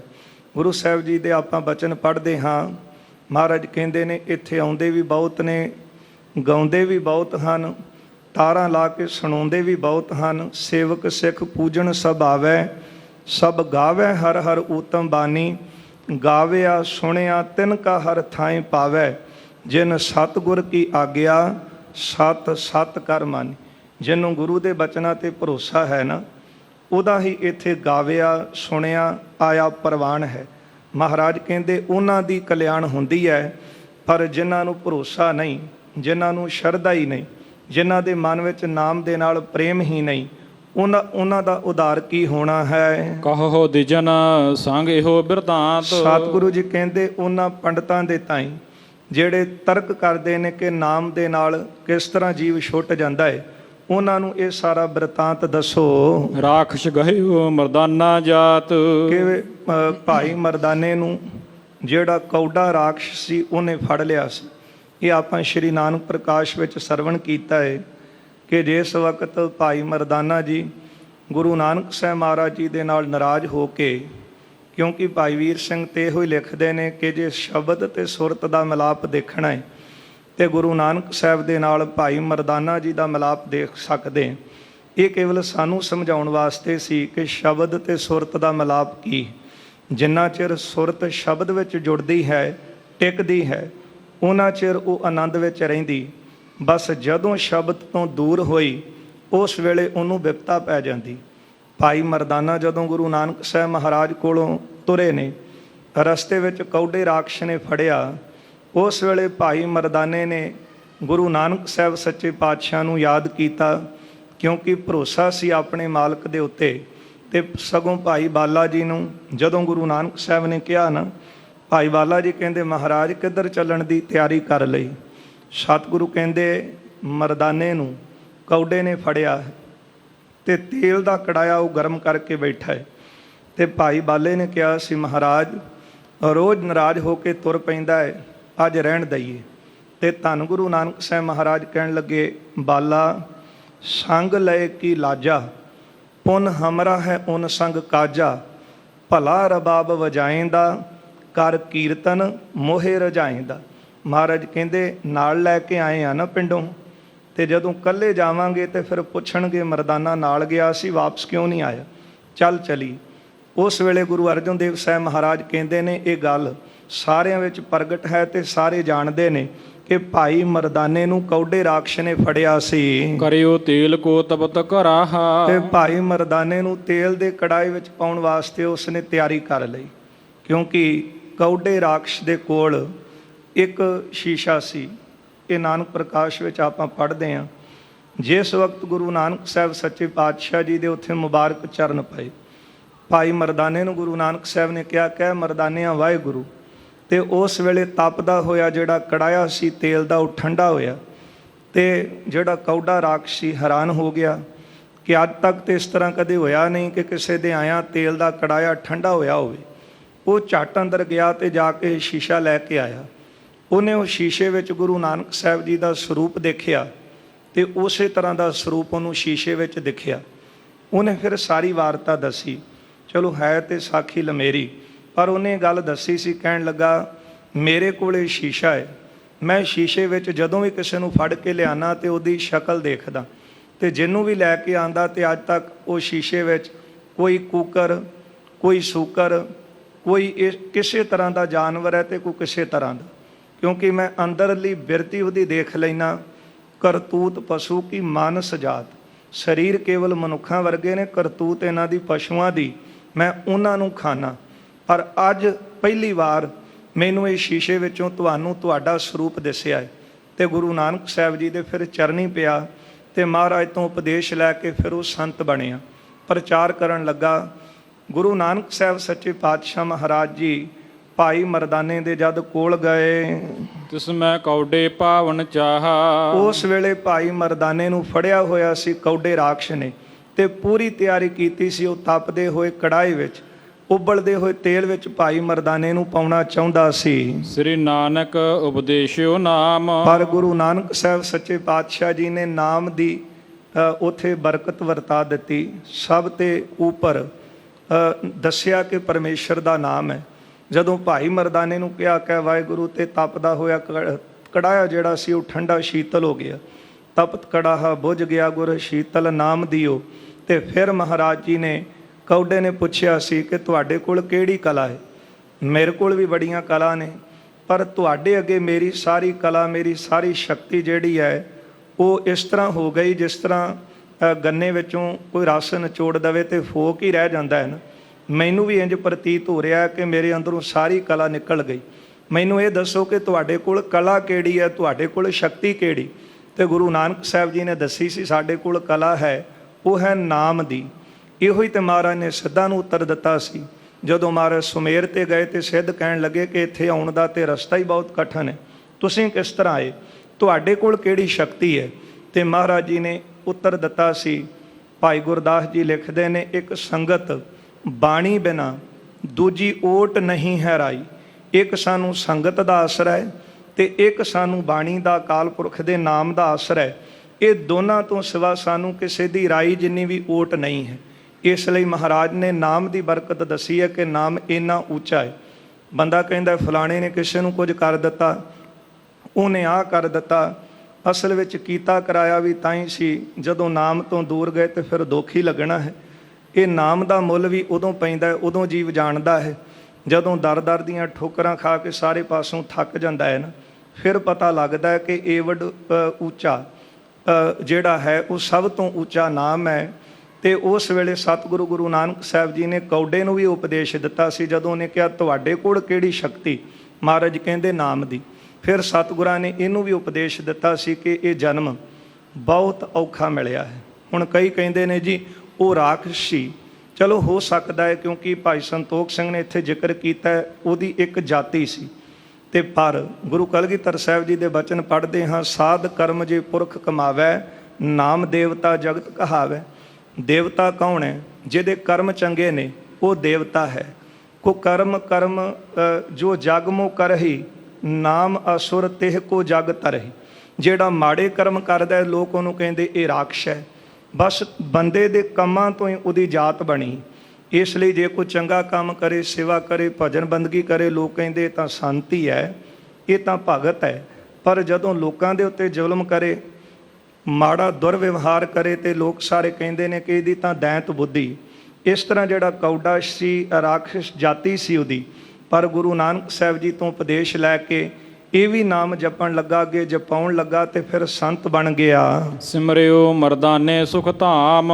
ਭਾਈ ਮਰਦਾਨੇ ਨੇ ਸੁੱਖਾਂ ਨੂੰ ਦੇਣ ਵਾਲਾ ਨਾਮ ਜਿਹੜਾ ਸੀ ਉਹ ਸਿਮਰਿਆ। ਤਤ ਛਿਨ ਸੀਤਲ ਭਇਓ ਕਰਾਹਾ। ਫਿਰ ਤਤ ਛਿਨ, ਉਸੇ ਵਕਤ ਜਿਹੜਾ ਤਪਦਾ ਹੋਇਆ ਕੜਾਹਾ ਸੀ ਉਹ ਸ਼ੀਤਲ ਠੰਡਾ ਹੋ ਗਿਆ। ਨਾਮ ਪ੍ਰਤਾਪ ਵਿਦਤ ਜਗ ਮਾਹਾ। ਸਤਿਗੁਰੂ ਜੀ ਕਹਿੰਦੇ ਗੁਰੂ ਨਾਨਕ ਸਾਹਿਬ ਜੀ ਨੇ ਨਾਮ ਦਾ ਪ੍ਰਤਾਪ ਜਗਤ ਵਿੱਚ ਪ੍ਰਗਟ ਕੀਤਾ ਕਿ ਨਾਮ ਵਿੱਚ ਇੰਨੀ ਬਰਕਤ ਹੈ। ਕਹੋ ਦਿਜਣ ਸੋ ਅਬ ਕੇ ਜਾਏ। ਜਾਓ ਗੁਰ ਸਿੱਖੋ, ਜਿਹੜੇ ਪੰਡਤ ਤਰਕ ਕਰਦੇ ਨੇ ਨਾ, ਉਹਨਾਂ ਪੰਡਤਾਂ ਨੂੰ ਜਾ ਕੇ ਹੁਣ ਕਹੋ, ਜੇ ਤੁਮ ਸਿਮਰਿਓ RAM ਬਨਾਏ। ਜੇ ਤੁਸੀਂ ਵੀ ਨਾਮ ਜਪਦੇ ਹੋ, ਕਿਉਂਕਿ ਧਰਮ ਦਾ ਪਹਿਰਾਵਾ ਪਾ ਕੇ ਦੱਸਦੇ ਤਾਂ ਇਹੋ ਹੀ ਆ ਕਿ ਅਸੀਂ ਨਾਮ ਜਪਦੇ ਹਾਂ। ਕਰੋ ਤਪਾਵਨ ਤੇਲ ਕਰਾਹਾ। ਪਰ ਮਹਾਰਾਜ ਕਹਿੰਦੇ ਜਿਹੜਾ ਭਰੋਸੇ ਨਾਲ ਜਪਦਾ ਹੈ ਨਾ, ਉਹਦੇ ਲਈ ਫਿਰ ਸਾਰੀਆਂ ਮੁਸੀਬਤਾਂ ਜਿਹੜੀਆਂ ਨੇ ਉਹਦੀਆਂ ਦੂਰ ਹੁੰਦੀਆਂ ਨੇ ਤੇ ਪਰਮਾਤਮਾ ਵਾਹਿਗੁਰੂ ਦੀ ਰੱਖਿਆ ਕਰਦੇ, ਲੋਕ ਵਿੱਚ ਵੀ ਪਰਲੋਕ ਵਿੱਚ ਵੀ। ਸਤਿਗੁਰੂ ਕਹਿੰਦੇ ਜਾਓ, ਜਿਹੜੇ ਨਾਮ ਤੇ ਤਰਕ ਕਰਦੇ ਨੇ ਨਾ, ਉਹਨਾਂ ਨੂੰ ਇੱਕ ਵਾਰੀ ਕਹੋ ਕਿ ਜਿਹੜਾ ਤੇਲ ਦਾ ਕੜਾਇਆ ਤੁਸੀਂ ਵੀ ਗਰਮ ਕਰ ਲਓ। ਹਮ ਤੁਮ ਪਾਵੈ ਕਰ ਤਿਸ ਮਾਹਾ। ਅਸੀਂ ਅਤੇ ਤੁਸੀਂ ਦੋਨੋਂ ਜਣੇ ਹੱਥ ਜਿਹੜੇ ਹਨ ਉਹ ਕੜਾਹੇ ਵਿੱਚ ਪਾਵਾਂਗੇ ਉਬਲਦੇ ਤੇਲ ਵਿੱਚ, ਇੱਕ ਸਭ ਸਿਮਰਾ ਇੱਕ ਸਮ ਸਿਮਣਾ RAM ਕੋ ਸਿਮਰਨਾ। ਤੇ ਇੱਕੋ ਸਮੇਂ ਦੋਨੋਂ ਨਾਮ ਦਾ ਸਿਮਰਨ ਕਰਾਂਗੇ। ਜਿਹੜਾ ਨਾਮ ਦਾ ਰਾਮ ਦਾ ਨਾਮ ਹੈ ਉਹ ਜਪਾਂਗੇ। ਤੋ ਅਬ ਮਿਲ ਕੇ ਕੀਜੈ ਪਰਖਣਾ, ਤੇ ਆਓ ਦੋਨੋਂ ਅਸੀਂ ਮਿਲ ਕੇ ਪਰਖ ਕਰੀਏ। ਜਗ ਤ੍ਰਿਸ਼ਨਾ ਮਹਿ ਤਪਤ ਕਰਾਹੀ। ਮਹਾਰਾਜ ਕਹਿੰਦੇ ਫਿਰ, ਕਿਉਂਕਿ ਜਿਹੜਾ ਤੇ ਭਰੋਸੇ ਵਾਲਾ ਹੈ, ਜਿਸ ਤਰ੍ਹਾਂ ਆਪਾਂ ਪਿੱਛੇ ਸਰਵਣ ਕੀਤਾ ਸੀ ਕਿ ਦੋਨੋਂ ਭਰਾ ਜਿਹੜੇ ਗੁਰਸਿੱਖ ਸਨ, ਜਦੋਂ ਕਿਸੇ ਦਾ ਰੱਖਿਆ ਖਜ਼ਾਨਾ ਭਾਵੇਂ ਭੁੱਲ ਗਏ ਤੇ ਜਿਹੜਾ ਤੁਰਕ ਸੀ ਨਵਾਬ ਦੇ ਸਾਹਮਣੇ ਗਏ ਤੇ ਤੇਲ ਦਾ ਕੜਾਇਆ ਤਪਾਇਆ ਗਿਆ, ਪਰ ਗੁਰਸਿੱਖਾਂ ਦੇ ਹੱਥ ਬਚੇ ਤੇ ਤੁਰਕ ਦਾ ਸੜਿਆ। ਉਹਨੇ ਫਿਰ ਗੁਰੂ ਸਾਹਿਬ ਤੋਂ ਪੁੱਛਿਆ ਸੀ ਕਿ ਮੈਂ ਸੱਚਾ, ਇਹਨਾਂ ਕੋਲ ਤਾਂ ਸਮਾਨ ਪਿਆ ਸੀ ਤੇ ਇਹ ਸੱਚੇ ਵੀ ਨਹੀਂ ਨਿਕਲੇ, ਪਰ ਇਹਨਾਂ ਦੀ ਰੱਖਿਆ ਹੋਈ ਤੇ ਅਸੀਂ ਕਿ ਮੇਰਾ ਹੱਥ ਕਿਸ ਤਰ੍ਹਾਂ ਸੜਿਆ। ਤੇ ਗੁਰੂ ਅਰਜਨ ਦੇਵ ਸਾਹਿਬ ਮਹਾਰਾਜ ਨੇ ਕਿਹਾ ਸੀ ਕਿ ਇਹ ਸੱਚੇ ਇਸ ਤਰ੍ਹਾਂ ਨੇ ਕਿ ਇਹਨਾਂ ਨੂੰ ਪਤਾ ਨਹੀਂ ਸੀ ਕਿ ਤੇਰੀ ਵਸਤੂ ਇਹਨਾਂ ਦੇ ਕੋਲ ਪਈ, ਇਸ ਕਰਕੇ ਸੱਚੇ ਸੀ।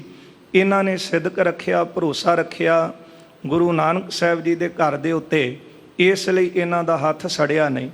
ਤੇ ਤੂੰ ਬੜੇ ਜ਼ਿਆਦੇ ਪੀਰਾਂ ਨੂੰ ਮਨਾਇਆ, ਉਹਨਾਂ ਨੂੰ ਸ਼ੀਰਨੀਆਂ ਸੁਖੀਆਂ, ਪਰ ਤੇਰਾ ਹੱਥ ਜਿਹੜਾ ਸੀ ਫਿਰ ਵੀ ਸੜਿਆ, ਕਿਉਂਕਿ ਸਭ ਤੋਂ ਉੱਚਾ ਜਿਹੜਾ ਉਹ ਪਰਮੇਸ਼ਰ ਦਾ ਨਾਮ ਹੈ।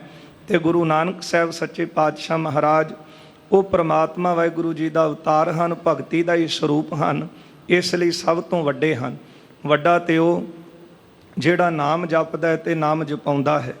ਇੰਨਾ ਮਹਾਨ ਸਤਿਗੁਰਾਂ ਨੇ ਉਹਨੂੰ ਕਹਿ ਦਿੱਤਾ, ਜਨ ਨਾਨਕ ਧੂੜ ਮੰਗੈ ਤਿਸ ਗੁਰਸਿੱਖ ਕੀ, ਜੋ ਆਪ ਜਪੈ ਅਵਰਹ ਨਾਮ ਜਪਾਵੇ। ਹੁਣ ਧੂੜ ਤਾਂ ਉਹਦੀ ਮੱਥੇ ਲਾਈ ਜਾਂਦੀ ਹੈ ਜਿਹੜਾ ਬਹੁਤ ਉੱਚਾ ਹੋਵੇ, ਤੇ ਮਹਾਰਾਜ ਕਹਿੰਦੇ ਉਹ ਸਭ ਤੋਂ ਉੱਚਾ ਜਿਹੜਾ ਆਪ ਜਪਦਾ ਤੇ ਦੂਜਿਆਂ ਨੂੰ ਵੀ ਜਪਣ ਦਾ ਉਪਦੇਸ਼ ਦਿੰਦਾ। ਇਸ ਲਈ ਮਹਾਰਾਜ ਕਹਿੰਦੇ ਜਾਓ, ਜਿਹੜੇ ਨਾਮ ਤੇ ਤਰਕ ਕਰਦੇ ਨੇ ਨਾ, ਉਹਨਾਂ ਨੂੰ ਕਹੋ ਕਿ ਤੇਲ ਦਾ ਕੜਾਇਆ ਤਪਾਉਂਦੇ ਆ, ਅਸੀਂ ਵੀ ਨਾਮ ਜਪਦੇ ਹਾਂ, ਤੁਸੀਂ ਵੀ ਜਪੋ। ਦੋਨੋਂ ਜਣੇ ਇੱਕੋ ਸਮੇਂ ਕੜਾਹੇ ਦੇ ਵਿੱਚ ਹੱਥ ਪਾਵਾਂਗੇ। ਜੇ ਸਿਦਕ ਹੈ, ਭਰੋਸਾ ਹੈ ਤੇ ਫੇਰ ਹੀ ਪਾਵਾਂਗੇ ਨਾ, ਕਿਉਂਕਿ ਬੇਸਿਦਕਾ ਤੇ ਪਹਿਲਾਂ ਹੀ ਡਰੇਗਾ। ਜਿਹੜਾ ਸਿਦਕ ਵਾਲਾ ਹੈ ਉਹਨੂੰ ਭਰੋਸਾ ਹੈ। ਮਹਾਰਾਜ ਕਹਿੰਦੇ ਫਿਰ ਉੱਥੇ ਪਤਾ ਲੱਗੇਗਾ। ਇਸੇ ਤਰ੍ਹਾਂ ਇਹ ਸੰਸਾਰ ਅੰਦਰ ਤ੍ਰਿਸ਼ਨਾ ਦੀ ਅੱਗ ਹੈ, ਦਹੀਅਤ ਨਿਤ ਨਹਿ ਨਿਕਸਨ ਪਾਹੀ। ਤੇ ਇਸ ਤ੍ਰਿਸ਼ਨਾ ਦੀ ਅੱਗ ਵਿੱਚ ਰੋਜ਼ ਸੜ ਰਹੇ ਹਨ ਜੀਵ, ਤੇ ਦੇ ਵਿੱਚੋਂ ਨਿਕਲਿਆ ਨਹੀਂ ਜਾ ਰਿਹਾ। ਗੁਰਮੁਖ ਕੋ ਗੁਰ ਬਖਸ਼ਹਿ ਨਾਮ, ਪਰ ਜਿਹੜੇ ਗੁਰਮੁਖ ਨੇ ਉਹਨਾਂ ਨੂੰ ਗੁਰੂ ਸਾਹਿਬ ਨੇ ਨਾਮ ਦਿੱਤਾ ਹੈ। ਹਰ ਤ੍ਰਿਸ਼ਨਾ ਮਨ ਲਹਿ ਬਿਸਰਾਮ, ਅਤੇ ਜਿਹੜੀ ਤ੍ਰਿਸ਼ਨਾ ਦੀ ਅੱਗ ਉਹਨਾਂ ਗੁਰਮੁਖਾਂ ਦੇ ਅੰਦਰੋਂ ਬੁਝ ਗਈ ਹੈ ਤੇ ਉਹਨਾਂ ਦੇ ਮਨ ਜਿਹੜੇ ਨੇ ਉਹ ਟਿਕਾ ਵਿੱਚ ਆ ਗਏ। ਹੁਣ ਇੱਕ ਤਾਂ ਪ੍ਰਤੱਖ ਅੱਗ ਸੀ ਜਿਹਦੇ ਵਿੱਚੋਂ ਗੁਰੂ ਨਾਨਕ ਸਾਹਿਬ ਜੀ ਨੇ ਭਾਈ ਮਰਦਾਨੇ ਨੂੰ ਕੱਢਿਆ, ਤੇ ਬਚੇ ਕਿਸ ਤਰ੍ਹਾਂ? ਉਹਨਾਂ ਨੇ ਨਾਮ ਜਪਿਆ ਤੇ ਜਿਹੜਾ ਤਪ ਦਾ ਕੜਾਇਆ ਸੀ ਉਹ ਵੀ ਸੀਤਲ ਹੋ ਗਿਆ, ਠੰਡਾ ਹੋ ਗਿਆ। ਇਸੇ ਤਰ੍ਹਾਂ ਇਹ ਤ੍ਰਿਸ਼ਨਾ ਦੀ ਅੱਗ ਹੈ ਸੰਸਾਰ ਵਿੱਚ। ਸਾਰਾ ਸੰਸਾਰ ਇਸ ਅੱਗ ਦੇ ਵਿੱਚ ਸੜ ਰਿਹਾ ਹੈ। ਬੱਚੇ ਤੋਂ ਲੈ ਕੇ ਬਿਰਧ ਅਵਸਥਾ ਤੱਕ ਦੇਖ ਲਈਏ, ਹਰੇਕ ਦੇ ਅੰਦਰ ਤ੍ਰਿਸ਼ਨਾ ਹੈ। ਸੋ ਤ੍ਰਿਸ਼ਨਾ ਕਰਕੇ ਹੀ ਇੰਨੀ ਭੱਜ ਦੌੜ ਹੈ। ਇੱਕ ਦੂਜੇ ਤੋਂ ਬੰਦਾ ਬੇਪਰਵਾਹ ਹੋ ਕਰਕੇ, ਧਰਮ ਤੋਂ ਦੂਰ ਜਾ ਕਰਕੇ ਹੇਰਾ ਫੇਰੀ, ਬੇਈਮਾਨੀਆਂ, ਠੱਗੀਆਂ, ਪਾਪ ਕਰਦਾ ਹੈ। ਪਰ ਇਹ ਤ੍ਰਿਸ਼ਨਾ ਦੀ ਅੱਗ ਤੋਂ ਬਚਣ ਵਾਸਤੇ ਸਤਿਗੁਰੂ ਕਹਿੰਦੇ ਜਿਹੜੇ ਗੁਰਮੁਖ ਗੁਰੂ ਤੋਂ ਨਾਮ ਲੈ ਕੇ ਜਪਦੇ ਹਨ, ਉਹ ਇਹ ਤ੍ਰਿਸ਼ਨਾ ਦੀ ਅੱਗ ਵਿੱਚ ਨਹੀਂ ਸੜਦੇ। ਉਹਨਾਂ ਦੇ ਅੰਦਰ ਜਿਹੜੇ ਨੇ ਉਹ ਸ਼ੀਤਲ ਠੰਡੇ ਹੋ ਜਾਂਦੇ ਹਨ। ਸੁਣ ਕਰ ਸ੍ਰੀ ਗੁਰ ਤੇ ਸੋ ਗਏ। ਇਹਨਾਂ ਗੁਰਸਿੱਖਾਂ ਨੇ ਗੁਰੂ ਸਾਹਿਬ ਤੋਂ ਉਪਦੇਸ਼ ਸੁਣਿਆ ਤੇ ਸੁਣ ਕੇ ਗੁਰਸਿੱਖ ਗਏ ਹਨ। ਪੰਡਿਤ ਬ੍ਰਿੰਦ ਮਿਲਤ ਜਬ ਭਏ, ਜਿੱਥੇ ਬਹੁਤੇ ਪੰਡਿਤ ਬੈਠੇ ਸਨ, ਕਿਉਂਕਿ ਇਹਨਾਂ ਦੀ ਕਈ ਵਾਰੀ ਉਹਨਾਂ ਨਾਲ ਵਾਰਤਾਲਾਪ ਹੁੰਦੀ ਸੀ, ਉਹਨਾਂ ਲਾਗੇ ਜਾ ਕੇ ਬੈਠੇ ਹਨ। ਸਕਲ ਪ੍ਰਸੰਗ ਸੁਣਾਏ ਹੋ ਜਬ, ਜੋ ਗੁਰੂ ਸਾਹਿਬ ਤੋਂ ਇਹਨਾਂ ਨੇ ਸੁਣਿਆ ਸੀ ਉਹ ਪ੍ਰਸੰਗ ਉਹਨਾਂ ਪੰਡਤਾਂ ਨੂੰ ਸੁਣਾਇਆ। ਸੰਕ ਮਾਨਦ ਜਹਵਾ ਕਰ ਤਬਾ, ਪਰ ਜਿਹੜੇ ਉਹ ਪੰਡਤ ਸਨ ਉਹ ਸ਼ੰਕੇ ਦੇ ਸਹਿਤ ਹੋ ਗਏ। ਇਹਨਾਂ ਗੁਰਸਿੱਖਾਂ ਨੇ ਉਸੇ ਤਰ੍ਹਾਂ ਕਹਿ ਦਿੱਤਾ, ਕਿਉਂਕਿ ਇਹ ਪੰਡਤ ਤਰਕ ਕਰਦੇ ਸੀ ਕਿ ਜੇ ਨਾਮ ਜਪਣ ਨਾਲ ਹੀ ਜੀਵ ਮੁਕਤ ਹੋ ਜਾਂਦਾ ਹੈ ਤੇ ਫਿਰ ਸੰਸਾਰ ਮੁਕਤ ਹੋ ਜਾਣਾ ਚਾਹੀਦਾ ਹੈ, ਤੇ ਫਿਰ ਨਰਕ ਕਿਉਂ ਬਣੇ, ਸਵਰਗ ਕਿਉਂ ਬਣੇ ਨੇ। ਇਹਨਾਂ ਨੇ ਸਤਿਗੁਰਾਂ ਤੋਂ ਉਪਦੇਸ਼ ਲਿਆ।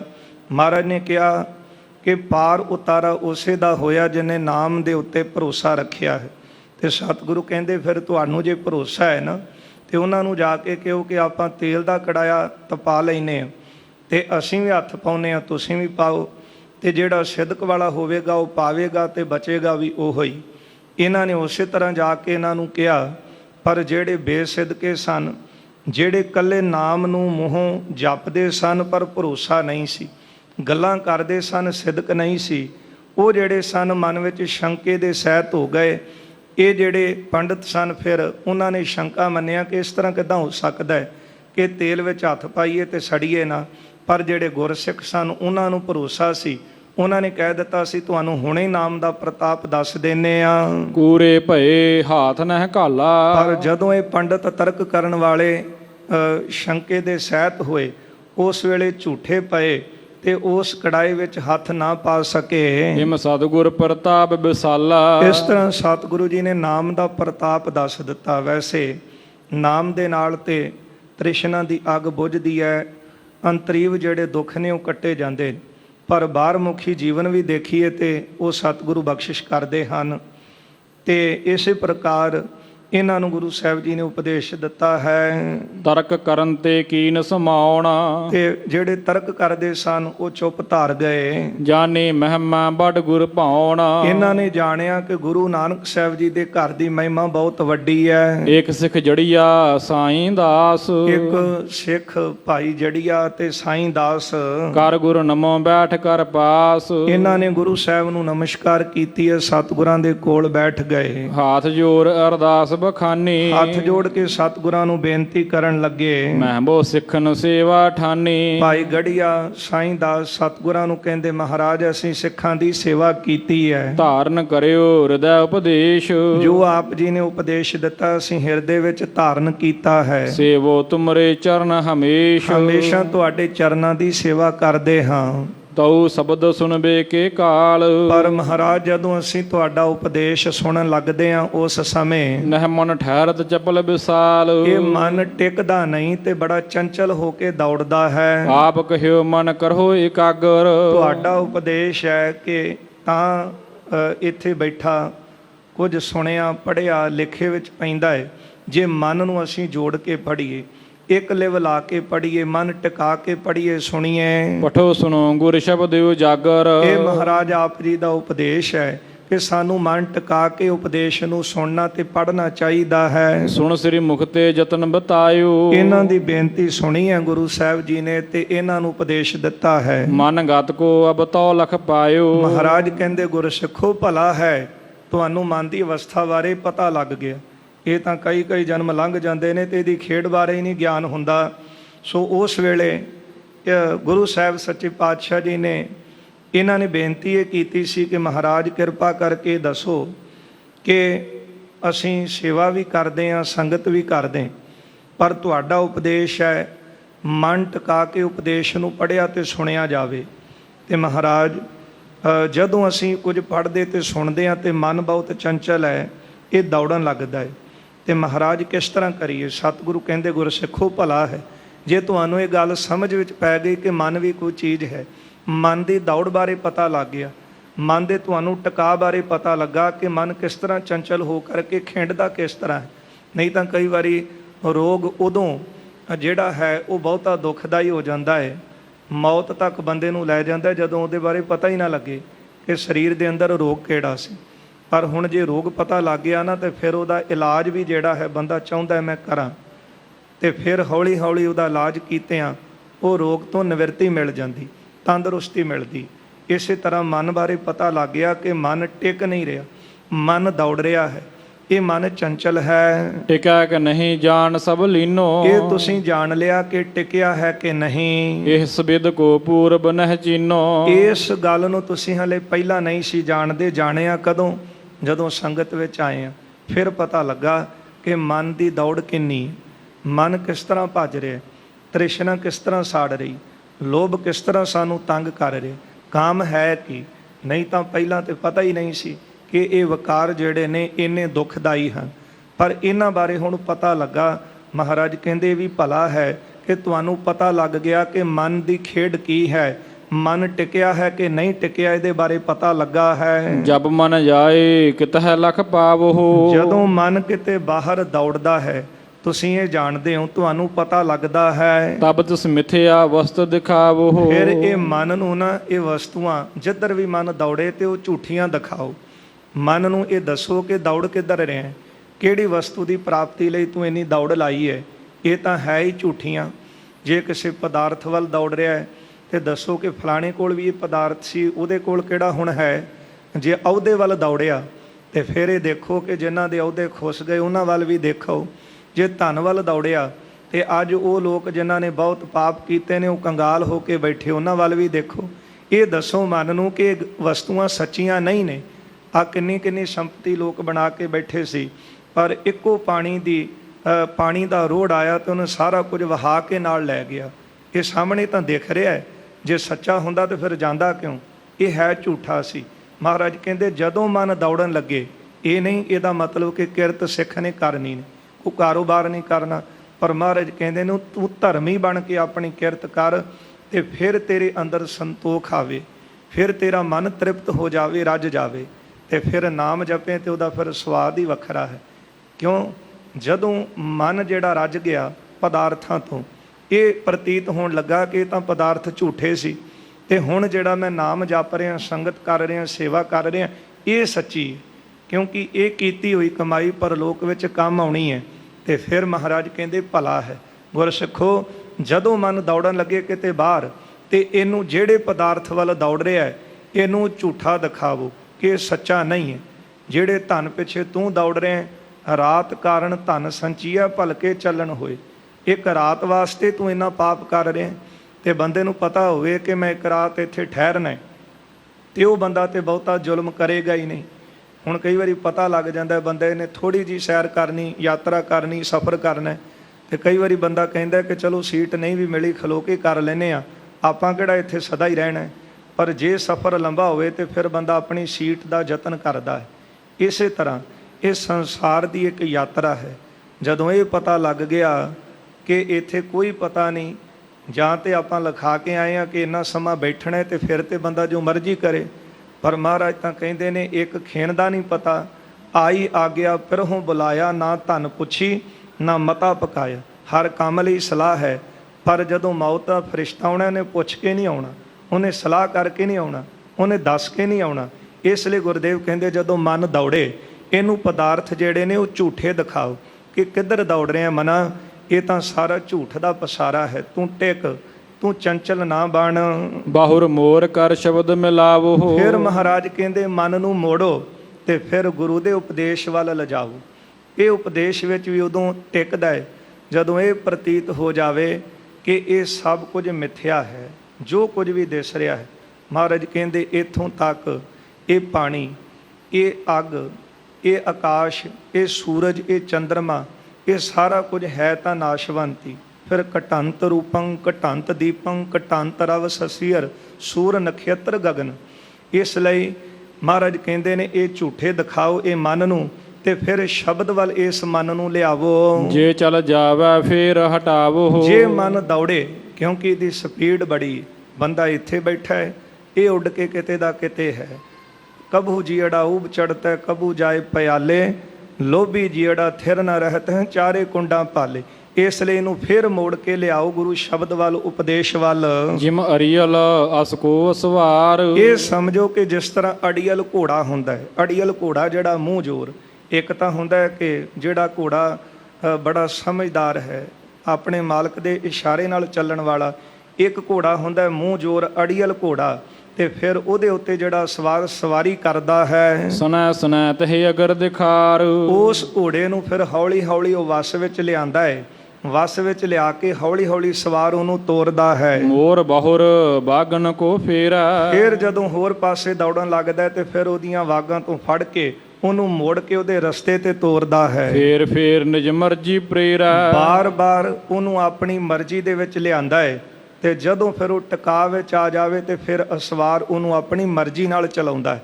ਇਸੇ ਤਰ੍ਹਾਂ ਪਿਆਰਿਓ ਮਨ ਵੀ ਇੱਕ ਘੋੜਾ ਹੈ, ਤੇ ਇਸ ਅੜੀਅਲ ਘੋੜੇ ਦੀ ਜਿਹੜਾ ਹੈ ਇਹ ਮੂੰਹ ਜ਼ੋਰ ਘੋੜਾ ਹੈ, ਤੇ ਜੇ ਤਾਂ ਇਹਨੂੰ ਸ਼ਬਦ ਦੀ ਲਗਾਮ ਪਾਈ ਜਾਵੇ ਫਿਰ ਤਾਂ ਇਹ ਕਿਤੇ ਵਸ ਵਿੱਚ ਆ ਜਾਂਦਾ ਹੈ ਜੀਵ ਦੇ, ਪਰ ਨਹੀਂ ਤਾਂ ਇਹ ਵੱਡੇ ਵੱਡਿਆਂ ਦੀਆਂ ਦੌੜਾਂ ਲਵਾ ਦਿੰਦਾ ਹੈ।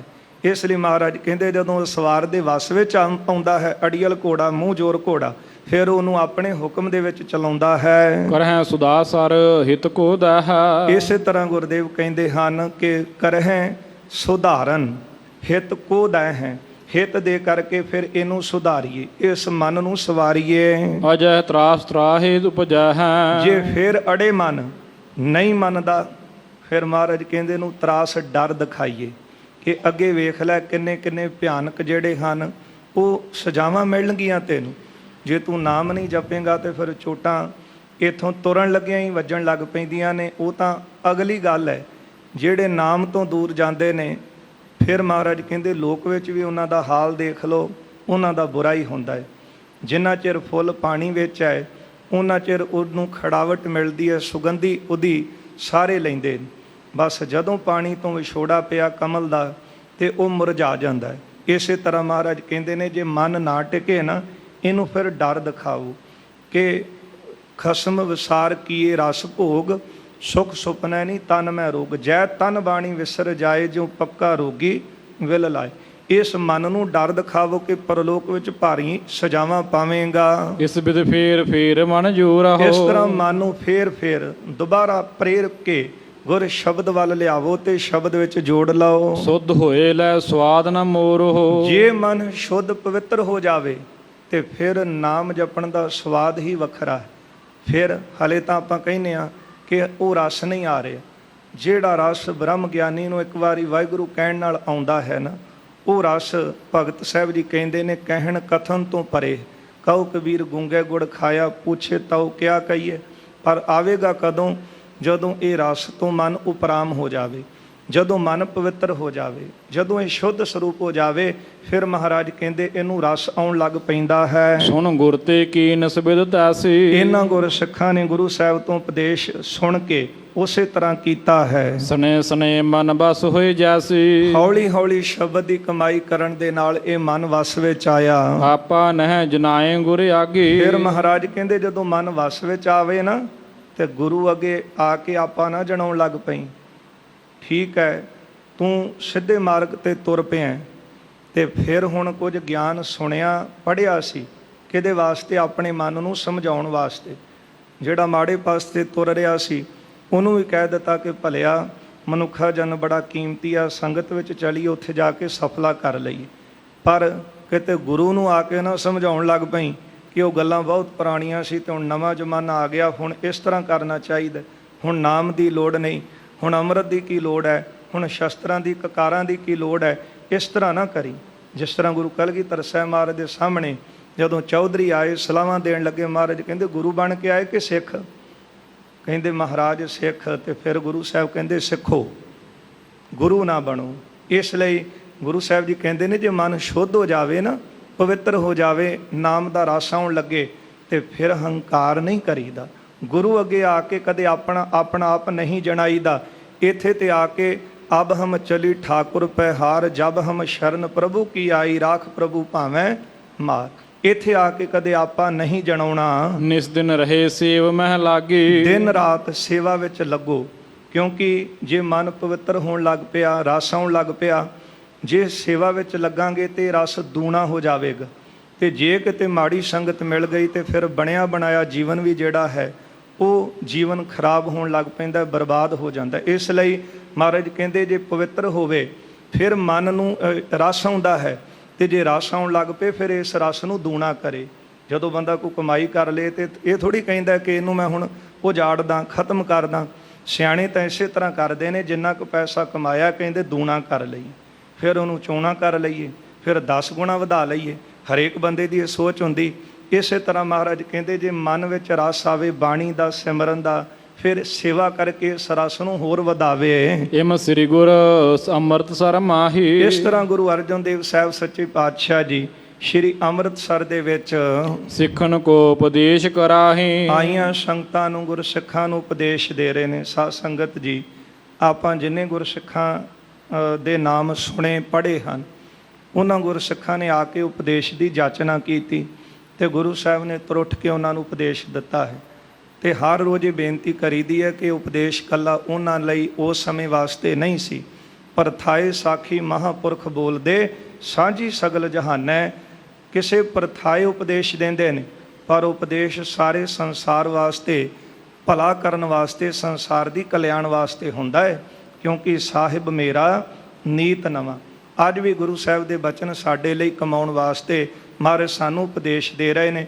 ਗੁਰੂ ਸਾਹਿਬ ਅੰਮ੍ਰਿਤਸਰ ਵਿੱਚ ਨੇ, ਬੇਅੰਤੀ ਸੰਗਤਾਂ ਸਤਿਗੁਰਾਂ ਦੇ ਦਰਸ਼ਨਾਂ ਲਈ ਆਉਂਦੀਆਂ ਨੇ ਤੇ ਸਤਿਗੁਰੂ ਆਏ ਹੋਏ ਗੁਰੂ ਸਿੱਖਾਂ ਨੂੰ ਉਪਦੇਸ਼ ਦਿੰਦੇ ਹਨ। ਗੋਇੰਦਵਾਲ ਜਾਣ ਕੋ ਚਾਹਾ। ਸਤਿਗੁਰੂ ਗੁਰੂ ਅਰਜਨ ਦੇਵ ਸਾਹਿਬ ਜੀ ਨੇ ਮਨ 'ਚ ਵਿਚਾਰ ਕੀਤੀ ਹੈ ਕਿ ਹੁਣ ਗੋਇੰਦਵਾਲ ਸਾਹਿਬ ਜਾਈਏ, ਕਿਉਂਕਿ ਗੁਰੂ ਅਰਜਨ ਦੇਵ ਸਾਹਿਬ ਸੱਚੇ ਪਾਤਸ਼ਾਹ ਮਹਾਰਾਜ ਜੀ ਦਾ ਜਨਮ ਸਥਾਨ, ਸਤਿਗੁਰੂ ਜੀ ਦਾ ਗੋਇੰਦਵਾਲ ਸਾਹਿਬ ਦੀ ਪਾਵਨ ਧਰਤੀ ਹੈ। ਨਾਨਾ ਸਤਿਗੁਰੂ ਗੁਰੂ ਅਮਰਦਾਸ ਸਾਹਿਬ ਸੱਚੇ ਪਾਤਸ਼ਾਹ ਜੀ ਦੀ ਗੋਦ ਦਾ ਆਨੰਦ ਮਾਣਿਆ। ਗੁਰੂ ਰਾਮਦਾਸ ਸਾਹਿਬ ਸੱਚੇ ਪਾਤਸ਼ਾਹ ਜੀ ਨੂੰ ਗੁਰਤਾ ਗੱਦੀ ਉੱਥੇ ਗੁਰੂ ਅਮਰਦਾਸ ਸਾਹਿਬ ਜੀ ਨੇ ਬਖਸ਼ਿਸ਼ ਕੀਤੀ ਹੈ ਤੇ ਗੁਰੂ ਅਰਜਨ ਦੇਵ ਸਾਹਿਬ ਸੱਚੇ ਪਾਤਸ਼ਾਹ ਜੀ ਦਾ ਆਗਮਨ ਸਥਾਨ ਗੋਇੰਦਵਾਲ ਸਾਹਿਬ ਦੀ ਧਰਤੀ ਤੇ ਗੁਰੂ ਅਰਜਨ ਦੇਵ ਸਾਹਿਬ ਸੱਚੇ ਪਾਤਸ਼ਾਹ ਨੇ ਵਿਚਾਰ ਕੀਤੀ। ਕੁਝ ਸਮਾਂ ਸਤਿਗੁਰਾਂ ਨੇ ਇੱਥੇ ਅੰਮ੍ਰਿਤਸਰ ਬਤੀਤ ਕੀਤਾ ਹੈ। ਜਿੰਨੇ ਪ੍ਰਸੰਗ ਆਪਾਂ ਪਿੱਛੇ ਸੁਣੇ ਨੇ ਉਹ ਸਤਿਗੁਰਾਂ ਨੇ ਉਪਦੇਸ਼ ਇੱਥੇ ਆਈਆਂ ਸੰਗਤਾਂ ਗੁਰਸਿੱਖਾਂ ਨੂੰ ਦਿੱਤਾ ਹੈ। ਇਹ ਵੀ ਅਸਥਾਨ ਸਾਧ ਸੰਗਤ ਜੀ ਜਿਹੜਾ ਮੰਜੀ ਸਾਹਿਬ ਦਾ ਸਥਾਨ ਹੈ, ਇੱਥੇ ਗੁਰੂ ਅਰਜਨ ਦੇਵ ਸਾਹਿਬ ਸੱਚੇ ਪਾਤਸ਼ਾਹ ਬਿਰਾਜਮਾਨ ਹੋ ਕੇ ਆਏ ਹੋਏ ਗੁਰਸਿੱਖਾਂ ਨੂੰ ਸੰਗਤਾਂ ਨੂੰ ਉਪਦੇਸ਼ ਦਿੰਦੇ ਸਨ।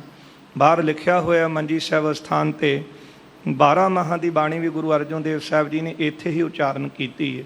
ਸੋ ਸਤਿਗੁਰੂ ਜੀ ਨੇ ਹੁਣ ਵਿਚਾਰ ਕੀਤੀ ਕਿ ਗੋਇੰਦਵਾਲ ਸਾਹਿਬ ਉੱਥੇ ਜਾਈਏ। ਸੰਤਤ ਗੁਰੂ ਅਮਰ ਕੇ ਪਾਹਾ। ਗੁਰੂ ਅਮਰਦਾਸ ਸਾਹਿਬ ਸੱਚੇ ਪਾਤਸ਼ਾਹ ਜੀ ਦੀ ਸੰਤਤ ਸੰਤਾਨ, ਜਿਨ੍ਹਾਂ ਪਾਸੋਂ ਸਤਿਗੁਰਾਂ ਨੇ ਬੜੇ ਪ੍ਰੇਮ ਦੇ ਨਾਲ ਬੜੀ ਨਿਮਰਤਾ ਵਿੱਚ ਆ ਕਰਕੇ ਬਾਣੀ ਦੀਆਂ ਪੋਥੀਆਂ ਲਿਆਂਦੀਆਂ ਸੀ। ਅਤੀ ਸਨਮਾਨਯੋਗ ਬਾਬਾ ਮੋਹਨ ਜੀ ਤੇ ਬਾਬਾ ਮੋਹਰੀ ਜੀ ਤੇ ਗੁਰੂ ਅਮਰਦਾਸ ਸਾਹਿਬ ਸੱਚੇ ਪਾਤਸ਼ਾਹ ਦੀ ਸੰਤਾਨ ਉੱਥੇ ਹੈ। ਨਾਲੇ ਬਚਨ ਵੀ ਕੀਤੇ ਸਨ ਮਹਾਰਾਜ ਨੇ। ਜਦੋਂ ਪੋਥੀਆਂ ਲੈ ਕੇ ਆਉਣ ਲੱਗੇ ਉਹਨਾਂ ਨੇ ਬੇਨਤੀ ਕੀਤੀ, ਮਹਾਰਾਜ ਦਰਸ਼ਨ ਕਦੋਂ ਹੋਣਗੇ? ਸਤਿਗੁਰੂ ਕਹਿੰਦੇ ਜਦੋਂ ਯਾਦ ਕਰੋਗੇ ਉਦੋਂ ਅਸੀਂ ਆਪੇ ਹੀ ਚੱਲ ਕੇ ਆਵਾਂਗੇ। ਤੇ ਮਹਾਰਾਜ ਨੇ ਵਿਚਾਰਿਆ ਕਿ ਗੁਰੂ ਅਮਰਦਾਸ ਸਾਹਿਬ ਜੀ ਦੀ ਸੰਤਾਨ ਜਿਹੜੀ ਹੈ ਉਹ ਉੱਥੇ ਹੈ, ਉਹ ਯਾਦ ਕਰਦੀ ਹੈ। ਨਾਲੇ ਸਾਧ ਸੰਗਤ ਸਤਿਗੁਰੂ ਗੁਰੂ ਅਰਜਨ ਦੇਵ ਸਾਹਿਬ ਸੱਚੇ ਪਾਤਸ਼ਾਹ ਜੀ ਦੇ ਰਿਸ਼ਤੇ ਵਜੋਂ ਮਾਮੇ ਵੀ ਲੱਗਦੇ ਹਨ। ਮਾਤਾ ਭਾਨੀ ਜੀ ਤੇ ਉਹਨਾਂ ਦੇ ਭਰਾ ਹਨ ਬਾਬਾ ਮੋਹਨ ਜੀ ਤੇ ਬਾਬਾ ਮੋਹਰੀ ਜੀ, ਤੇ ਉਹਨਾਂ ਸਤਿਗੁਰਾਂ ਦੀ ਉੱਥੇ ਰਿਸ਼ਤੇਦਾਰੀ ਵੀ ਹੈ। ਤੇ ਵਿਚਾਰਿਆ ਹੈ ਕਿ ਉਹ ਯਾਦ ਕਰਦੇ ਹਨ। ਕਰ ਤਿਆਰੀ ਸਿੱਖ ਸੰਗ ਵਿਸਾਲ। ਸਤਿਗੁਰੂ ਗੁਰੂ ਅਰਜਨ ਦੇਵ ਸਾਹਿਬ ਸੱਚੇ ਪਾਤਸ਼ਾਹ ਨੇ ਗੋਇੰਦਵਾਲ ਸਾਹਿਬ ਜਾਣ ਦੀ ਤਿਆਰੀ ਕੀਤੀ ਹੈ। ਸਾਰੀਆਂ ਸਿੱਖ ਸੰਗਤਾਂ ਵੀ ਸਤਿਗੁਰਾਂ ਦੇ ਨਾਲ ਹਨ। ਜਿਨ ਮਹਿ ਬ੍ਰਹਮ ਗਿਆਨੀ ਮੁਖ ਜਾਲ। ਉਹਨਾਂ ਸੰਗਤਾਂ ਦੇ ਵਿੱਚ ਪੂਰਨ ਬ੍ਰਹਮ ਗਿਆਨੀ ਇੰਦਰੀ ਜਿਤ ਜੋਧਾ ਮਹਾਂਪੁਰਖ, ਜਿਨ੍ਹਾਂ ਦੇ ਬਚਨਾਂ ਸਦਕਾ ਗੁਰੂ ਹਰਗੋਬਿੰਦ ਸਾਹਿਬ ਜੀ ਦਾ ਆਗਮਨ ਹੋਇਆ। ਬਾਬਾ ਬੁੱਢਾ ਸਾਹਿਬ ਜੀ ਉਹਨਾਂ ਸੰਗਤਾਂ ਦੇ ਵਿੱਚ ਮੁਖੀ ਹਨ। ਸੰਗਤਾਂ ਦੇ ਬਾਬਾ ਬੁੱਢਾ ਸਾਹਿਬ, ਬਿਰਧ ਤੇ ਆਦ ਸੇਵ ਗੁਰ ਭੀਨੇ। ਬਾਬਾ ਬੁੱਢਾ ਸਾਹਿਬ ਜੀ ਤੋਂ ਲੈ ਕੇ ਹੋਰ ਗੁਰਸਿੱਖ ਜਿਨ੍ਹਾਂ ਦਾ ਮਨ ਸੇਵਾ ਤੇ ਸਿਮਰਨ ਵਿੱਚ ਭਿੱਜਾ ਹੋਇਆ ਹੈ। ਗਮਨ ਹੇਤ ਸਭਿਨ ਮਨ ਕੀਨੇ। ਸਤਿਗੁਰੂ ਜੀ ਨੇ ਇੱਛਾ ਪ੍ਰਗਟ ਕੀਤੀ ਹੈ ਕਿ ਗੋਇੰਦਵਾਲ ਸਾਹਿਬ ਜਾਣਾ ਹੈ ਤੇ ਇਹਨਾਂ ਗੁਰਸਿੱਖਾਂ ਨੇ ਵੀ ਮਹਾਰਾਜ ਨੂੰ ਬੇਨਤੀ ਕੀਤੀ, ਸਤਿਗੁਰੂ ਸਾਨੂੰ ਵੀ ਨਾਲ ਲੈ ਕੇ ਚੱਲੋ, ਅਸੀਂ ਵੀ ਨਾਲ ਤੁਹਾਡੇ ਦਰਸ਼ਨ ਕਰਾਂਗੇ, ਨਾਲ ਗੋਇੰਦਵਾਲ ਸਾਹਿਬ ਦੇ ਅਸਥਾਨ ਦੇ ਦਰਸ਼ਨ ਕਰੀਏ। ਸ੍ਰੀ ਅਰਜਨ ਗੁਰ ਗੁਣਨ ਉਧਾਰ। ਧੰਨ ਗੁਰੂ ਅਰਜਨ ਦੇਵ ਸਾਹਿਬ ਸੱਚੇ ਪਾਤਸ਼ਾਹ ਜੀ ਵੱਡੇ ਗੁਣਾਂ ਵਾਲੇ ਸਤਿਗੁਰੂ ਹਨ। ਨਿਤ ਪ੍ਰਤ ਚਾਹਤ ਪਰ ਉਪਕਾਰ। ਤੇ ਗੁਣਾਂ ਵਾਲੇ ਸਤਿਗੁਰੂ ਹਮੇਸ਼ਾ ਹੀ ਚਾਹੁੰਦੇ ਨੇ ਸਿੱਖਾਂ ਦਾ ਪਰਉਪਕਾਰ ਕਰਨ। ਸਤਿਗੁਰੂ ਤਾਂ ਹੈ ਹੀ ਪਰਉਪਕਾਰੀ। ਸਾਰਾ ਜੀਵਨ ਗੁਰੂ ਸਾਹਿਬਾਨਾਂ ਨੇ ਪਰਉਪਕਾਰ ਵਿੱਚ ਬਤੀਤ ਕੀਤਾ ਹੈ। ਗੁਰੂ ਅਰਜਨ ਦੇਵ ਸਾਹਿਬ ਸੱਚੇ ਪਾਤਸ਼ਾਹ ਨੇ ਪਰਉਪਕਾਰ ਵਾਸਤੇ ਹੀ ਆਪਣੀ ਸ਼ਹਾਦਤ ਦਿੱਤੀ ਹੈ। ਨਵੇਂ ਸਰੂਪ ਵਿੱਚ ਐਡਾ ਪਰਉਪਕਾਰ ਕੀਤਾ, ਧਰਮ ਨੂੰ ਬਚਾਉਣ ਦੀ ਖਾਤਰ ਆਪਣਾ ਸੀਸ ਤੱਕ ਦਿੱਤਾ ਹੈ। ਇਹ ਜਨ ਪਰਉਪਕਾਰੀ ਆਏ। ਗੁਰੂ ਅਰਜਨ ਦੇਵ ਸਾਹਿਬ ਸੱਚੇ ਪਾਤਸ਼ਾਹ ਵੱਡੇ ਗੁਣਾਂ ਦੇ ਦਾਤੇ ਹਨ ਸਤਿਗੁਰੂ, ਤੇ ਜੀਵਾਂ ਦਾ ਭਲਾ ਚਾਹੁੰਦੇ ਹਨ। ਜਿਮ ਸੂਰਜ ਕਰ ਮਹਾਪ੍ਰਕਾਸ਼। ਸੰਗਤ ਜੀ, ਜਿਸ ਤਰ੍ਹਾਂ ਸੂਰਜ ਦਾ ਬਹੁਤ ਪ੍ਰਕਾਸ਼ ਹੁੰਦਾ ਹੈ ਸਾਰੇ ਸੰਸਾਰ ਅੰਦਰ, ਸਕਲ ਜਗਤ ਕੋ ਦੇ ਸੁਖ ਰਾਸ। ਇਹ ਸੂਰਜ ਕਦੇ ਨਹੀਂ ਦੇਖਦਾ ਕੌਣ ਮੈਨੂੰ ਧਿਆ ਰਿਹਾ, ਕੌਣ ਮੇਰੇ ਵੱਲ ਵੇਖ ਰਿਹਾ ਤੇ ਕੌਣ ਨਹੀਂ, ਕੌਣ ਚੰਗਾ ਹੈ ਕੌਣ ਮਾੜਾ ਹੈ। ਸਾਰੇ ਸੰਸਾਰ ਨੂੰ ਇਹ ਸੂਰਜ ਪ੍ਰਕਾਸ਼ ਦਿੰਦਾ ਹੈ। ਨਿੰਦਕ ਦੁਸ਼ਟ ਅਲੋਕ ਨ ਜਾਣੈ। ਪਰ ਹੁੰਦਾ ਕੀ ਹੈ, ਜਦੋਂ ਸੂਰਜ ਸਾਰੇ ਸੰਸਾਰ ਨੂੰ ਪ੍ਰਕਾਸ਼ ਦਿੰਦਾ ਹੈ ਨਾ, ਤੇ ਜਿਹੜੇ ਉੱਲੂ ਹਨ ਉਹ ਅੰਨੇ ਹੋ ਜਾਂਦੇ ਨੇ। ਇਹ ਸਾਰੇ ਮੰਨਦੇ ਨੇ। ਇਸੇ ਤਰ੍ਹਾਂ ਗੁਰੂ ਅਰਜਨ ਦੇਵ ਸਾਹਿਬ ਸੱਚੇ ਪਾਤਸ਼ਾਹ ਦਾ ਪ੍ਰਕਾਸ਼ ਹੈ ਸੂਰਜ ਦੀ ਤਰ੍ਹਾਂ। ਸਾਰੇ ਸੰਸਾਰ ਨੂੰ ਸਤਿਗੁਰੂ ਦੇ ਰਹੇ ਨੇ ਪ੍ਰਕਾਸ਼। ਸਤਿਗੁਰ ਸ਼ਬਦ ਉਜਾਰੋ ਦੀਪਾ। ਹਿਰਦੇ ਵਿੱਚ ਸਤਿਗੁਰੂ ਚਾਨਣ ਕਰਨ ਵਾਲੇ ਨੇ। ਪਰ ਜਿਹੜੇ ਨਿੰਦਕ ਲੋਕ ਨੇ ਨਾ, ਉਹ ਗੁਰੂ ਦੇ ਪ੍ਰਕਾਸ਼ ਨੂੰ ਨਹੀਂ ਸਮਝਦੇ। ਜਿਸ ਤਰ੍ਹਾਂ ਉੱਲੂ ਜਿਹੜਾ ਹੈ ਚੜ੍ਹਾ ਹੋਇਆ ਸੂਰਜ ਦੇਖ ਕੇ ਅੰਨਾ ਹੋ ਜਾਂਦਾ ਹੈ, ਇਸ ਤਰ੍ਹਾਂ ਜਿਹੜੇ ਨਿੰਦਕ ਲੋਕ ਹਨ ਉਹ ਪੂਰੇ ਗੁਰੂ ਦੀ ਵੀ ਨਿੰਦਾ ਕਰਦੇ ਹਨ। ਅੰਧ ਬਣੈ ਨਿਜ ਬੁਰਾ ਨ ਠਾਨੈ। ਜਿਸ ਤਰ੍ਹਾਂ ਉੱਲੂ ਅੰਨਾ ਹੁੰਦਾ ਹੈ ਸੂਰਜ ਦੇਖ ਕੇ, ਇਸੇ ਤਰ੍ਹਾਂ ਜਿਹੜੇ ਨਿੰਦਕ ਲੋਕ ਹਨ, ਅੰਧ ਬਣੈ ਨਿਜ ਬੁਰਾ ਸੋ ਠਾਨੈ, ਤੇ ਫਿਰ ਕਿਸੇ ਦਾ ਕੁਝ ਘਟਦਾ ਥੋੜੋ ਹੈ। ਉੱਲੂ ਆਪਣਾ ਆਪ ਹੀ ਜਿਹੜਾ ਹੈ ਉਹ ਨੁਕਸਾਨ ਕਰਾਉਂਦਾ ਹੈ, ਤੇ ਜਿਹੜਾ ਪੂਰੇ ਗੁਰੂ ਦੀ ਨਿੰਦਾ ਕਰਦਾ ਹੈ ਨਾ, ਉਹ ਪੂਰੇ ਗੁਰੂ ਦਾ ਕੁਝ ਨਹੀਂ ਜਾਂਦਾ। ਇਹ ਫਿਰ ਆਪਣਾ ਹੀ ਜਿਹੜਾ ਹੈ ਉਹ ਜੀਵ ਨੁਕਸਾਨ ਕਰਾਉਂਦਾ ਹੈ। ਚੜ ਖਾਸੇ ਪਰ ਸਤਿਗੁਰ ਚਲੇ। ਧੰਨ ਗੁਰੂ ਅਰਜਨ ਦੇਵ ਸਾਹਿਬ ਸੱਚੇ ਪਾਤਸ਼ਾਹ ਪਾਲਕੀ ਤੇ ਸਵਾਰ ਹੋਏ ਨੇ ਤੇ ਗੋਇੰਦਵਾਲ ਸਾਹਿਬ ਦੇ ਰਸਤੇ ਚੱਲ ਪਏ। ਮਾਤਾ ਜੀ ਕਰ ਬੰਧਨ ਮਿਲੇ। ਮਾਤਾ ਗੰਗਾ ਜੀ ਸਤਿਗੁਰੂ ਗੁਰੂ ਅਰਜਨ ਦੇਵ ਸਾਹਿਬ ਜੀ ਨੂੰ ਆ ਕੇ ਨਮਸਕਾਰ ਕਰਕੇ ਮਿਲੇ ਹਨ। ਰਹੋ ਸਦਨ ਦੇ ਧੀਰਜ ਤੁਰੇ। ਸਤਿਗੁਰੂ ਜੀ ਨੇ ਆਗਿਆ ਦਿੱਤੀ ਹੈ ਤੁਸੀਂ ਧੀਰਜ ਰੱਖੋ ਤੇ ਇੱਥੇ ਆਪਣੇ ਘਰ ਵਿੱਚ ਤੁਸੀਂ ਰਹਿਣਾ ਹੈ। ਸਦਨ ਮਹਾਰਾਜ ਜੀ ਦੇ ਗੁਰੂ ਕੇ ਮਹਿਲ ਨੇ, ਜਿਹੜਾ ਅਸਥਾਨ ਗੁਰੂ ਰਾਮਦਾਸ ਸਾਹਿਬ ਸੱਚੇ ਪਾਤਸ਼ਾਹ ਜੀ ਤੋਂ ਵਰਸਾਇਆ ਗੁਰੂ ਅਰਜਨ ਦੇਵ ਸਾਹਿਬ ਜੀ ਦਾ ਇਹ ਘਰ ਸੀ। ਗੁਰੂ ਹਰਗੋਬਿੰਦ ਸਾਹਿਬ ਜੀ ਇੱਥੇ ਰਹੇ। ਗੁਰੂ ਤੇਗ ਬਹਾਦਰ ਸਾਹਿਬ ਦਾ ਆਗਮਨ ਇੱਥੇ ਹੀ ਹੋਇਆ। ਸਤਿਗੁਰੂ ਕਹਿੰਦੇ ਤੁਰਨ ਲੱਗਿਆਂ ਸਾਡੇ ਅਤੀ ਸਨਮਾਨਯੋਗ ਮਾਤ ਗੰਗਾ ਜੀ ਨੂੰ ਕਹਿਣ ਲੱਗੇ ਤੁਸੀਂ ਇੱਥੇ ਰਹਿਣਾ, ਇਹ ਸਾਡਾ ਬਚਨ ਮੰਨੋ। ਸਨੈ ਸਨੈ ਮਗ ਚਲਬੋ ਕਰੀ। ਹੌਲੀ ਹੌਲੀ ਸਤਿਗੁਰੂ ਜੀ ਪਾਲਕੀ ਤੇ ਸਵਾਰ ਹੋ ਕੇ ਗੋਇੰਦਵਾਲ ਦੇ ਰਸਤੇ ਚੱਲ ਪਏ ਨੇ। ਕਿਤਕ ਕੋਸ ਗਮਨੇ ਥਿਤ ਹੋਏ। ਜਦੋਂ ਸਤਿਗੁਰੂ ਜੀ ਕੁਝ ਕੋ ਅੰਮ੍ਰਿਤਸਰ ਤੋਂ ਦੂਰ ਗਏ ਨੇ ਤੇ ਉੱਥੇ ਸਤਿਗੁਰਾਂ ਦੀ ਪਾਲਕੀ ਰੁਕੀ ਹੈ। ਉਤਰੇ ਸੁੰਦਰ ਥਲ ਕੋ ਜੋਈ। ਮਹਾਰਾਜ ਜੀ ਪਾਲਕੀ ਤੋਂ ਉਤਰੇ ਨੇ ਤੇ ਸੋਹਣੀ ਥਾਂ ਸਤਿਗੁਰਾਂ ਨੇ ਰਮਣੀਕ ਦੇਖੀ ਹੈ। ਜਹਾਂ ਤਰਨ ਤਾਰਨ ਸਥਾਨ। ਸੰਗਤ ਜੀ ਜਿੱਥੇ ਅੱਜ ਤਰਨ ਤਾਰਨ ਸਾਹਿਬ ਅਸਥਾਨ ਹੈ, ਇਹ ਥਾਂ ਮਹਾਰਾਜ ਜੀ ਨੇ ਸੁੰਦਰ ਦੇਖੀ ਹੈ। ਤੀਰਥ ਦੇਖਿਓ ਲਾਏ ਧਿਆਨ। ਮਹਾਰਾਜ ਜੀ ਨੇ ਧਿਆਨ ਲਾ ਕੇ ਦੇਖਿਆ ਹੈ। ਆਉਣ ਵਾਲੇ ਸਮੇਂ ਵਿੱਚ ਇੱਥੇ ਅਸੀਂ ਹੁਣ ਵੱਡਾ ਤੀਰਥ ਪ੍ਰਗਟ ਕਰਨਾ ਹੈ ਤੇ ਇਸ ਤੀਰਥ ਦੀ ਮਹਿਮਾ ਵੀ ਸੰਸਾਰ ਵਿੱਚ ਬਹੁਤ ਹੋਵੇਗੀ। ਇਹ ਗੁਰੂ ਅਰਜਨ ਦੇਵ ਸਾਹਿਬ ਜੀ ਨੇ ਦੇਖਿਆ ਹੈ। ਨਰ ਨਾਰੀ ਇਸ਼ਨਾਨ ਤੇ ਪਾਵਨ। ਇੱਥੇ ਜਿਹੜਾ ਵੀ ਜੀਵ ਆਵੇਗਾ, ਮਨੁੱਖ ਇਸਤਰੀ, ਇਸ਼ਨਾਨ ਕੀਤਿਆਂ ਉਹ ਵੀ ਪਵਿੱਤਰ ਹੋਵੇਗਾ। ਸ਼ਰਧਾ ਕਰੇ ਕਾਮਨਾ ਪਾਵਨ। ਜਿਹੜਾ ਵੀ ਸ਼ਰਧਾ ਰੱਖ ਕੇ ਇੱਥੇ ਇਸ਼ਨਾਨ ਕਰੇਗਾ ਉਹਦੀ ਕਾਮਨਾ ਪੂਰੀਆਂ ਹੋਣਗੀਆਂ। ਮਾਰਗ ਚਲਹਿ ਭਾਵ ਤੇ ਪਾਵਨ। ਤੇ ਜਿਹੜਾ ਮਾਰਗ ਤੁਰੇਗਾ ਇਸ ਤੀਰਥ ਦੇ ਦਰਸ਼ਨ ਕਰਨ ਵਾਸਤੇ, ਰਸਤੇ ਤੇ ਇੱਕ ਇੱਕ ਕਦਮ ਤੁਰੇਗਾ, ਉਹਦਾ ਤੁਰਿਆ ਹੋਇਆ ਲੇਖੇ ਵਿੱਚ ਲੱਗੇਗਾ।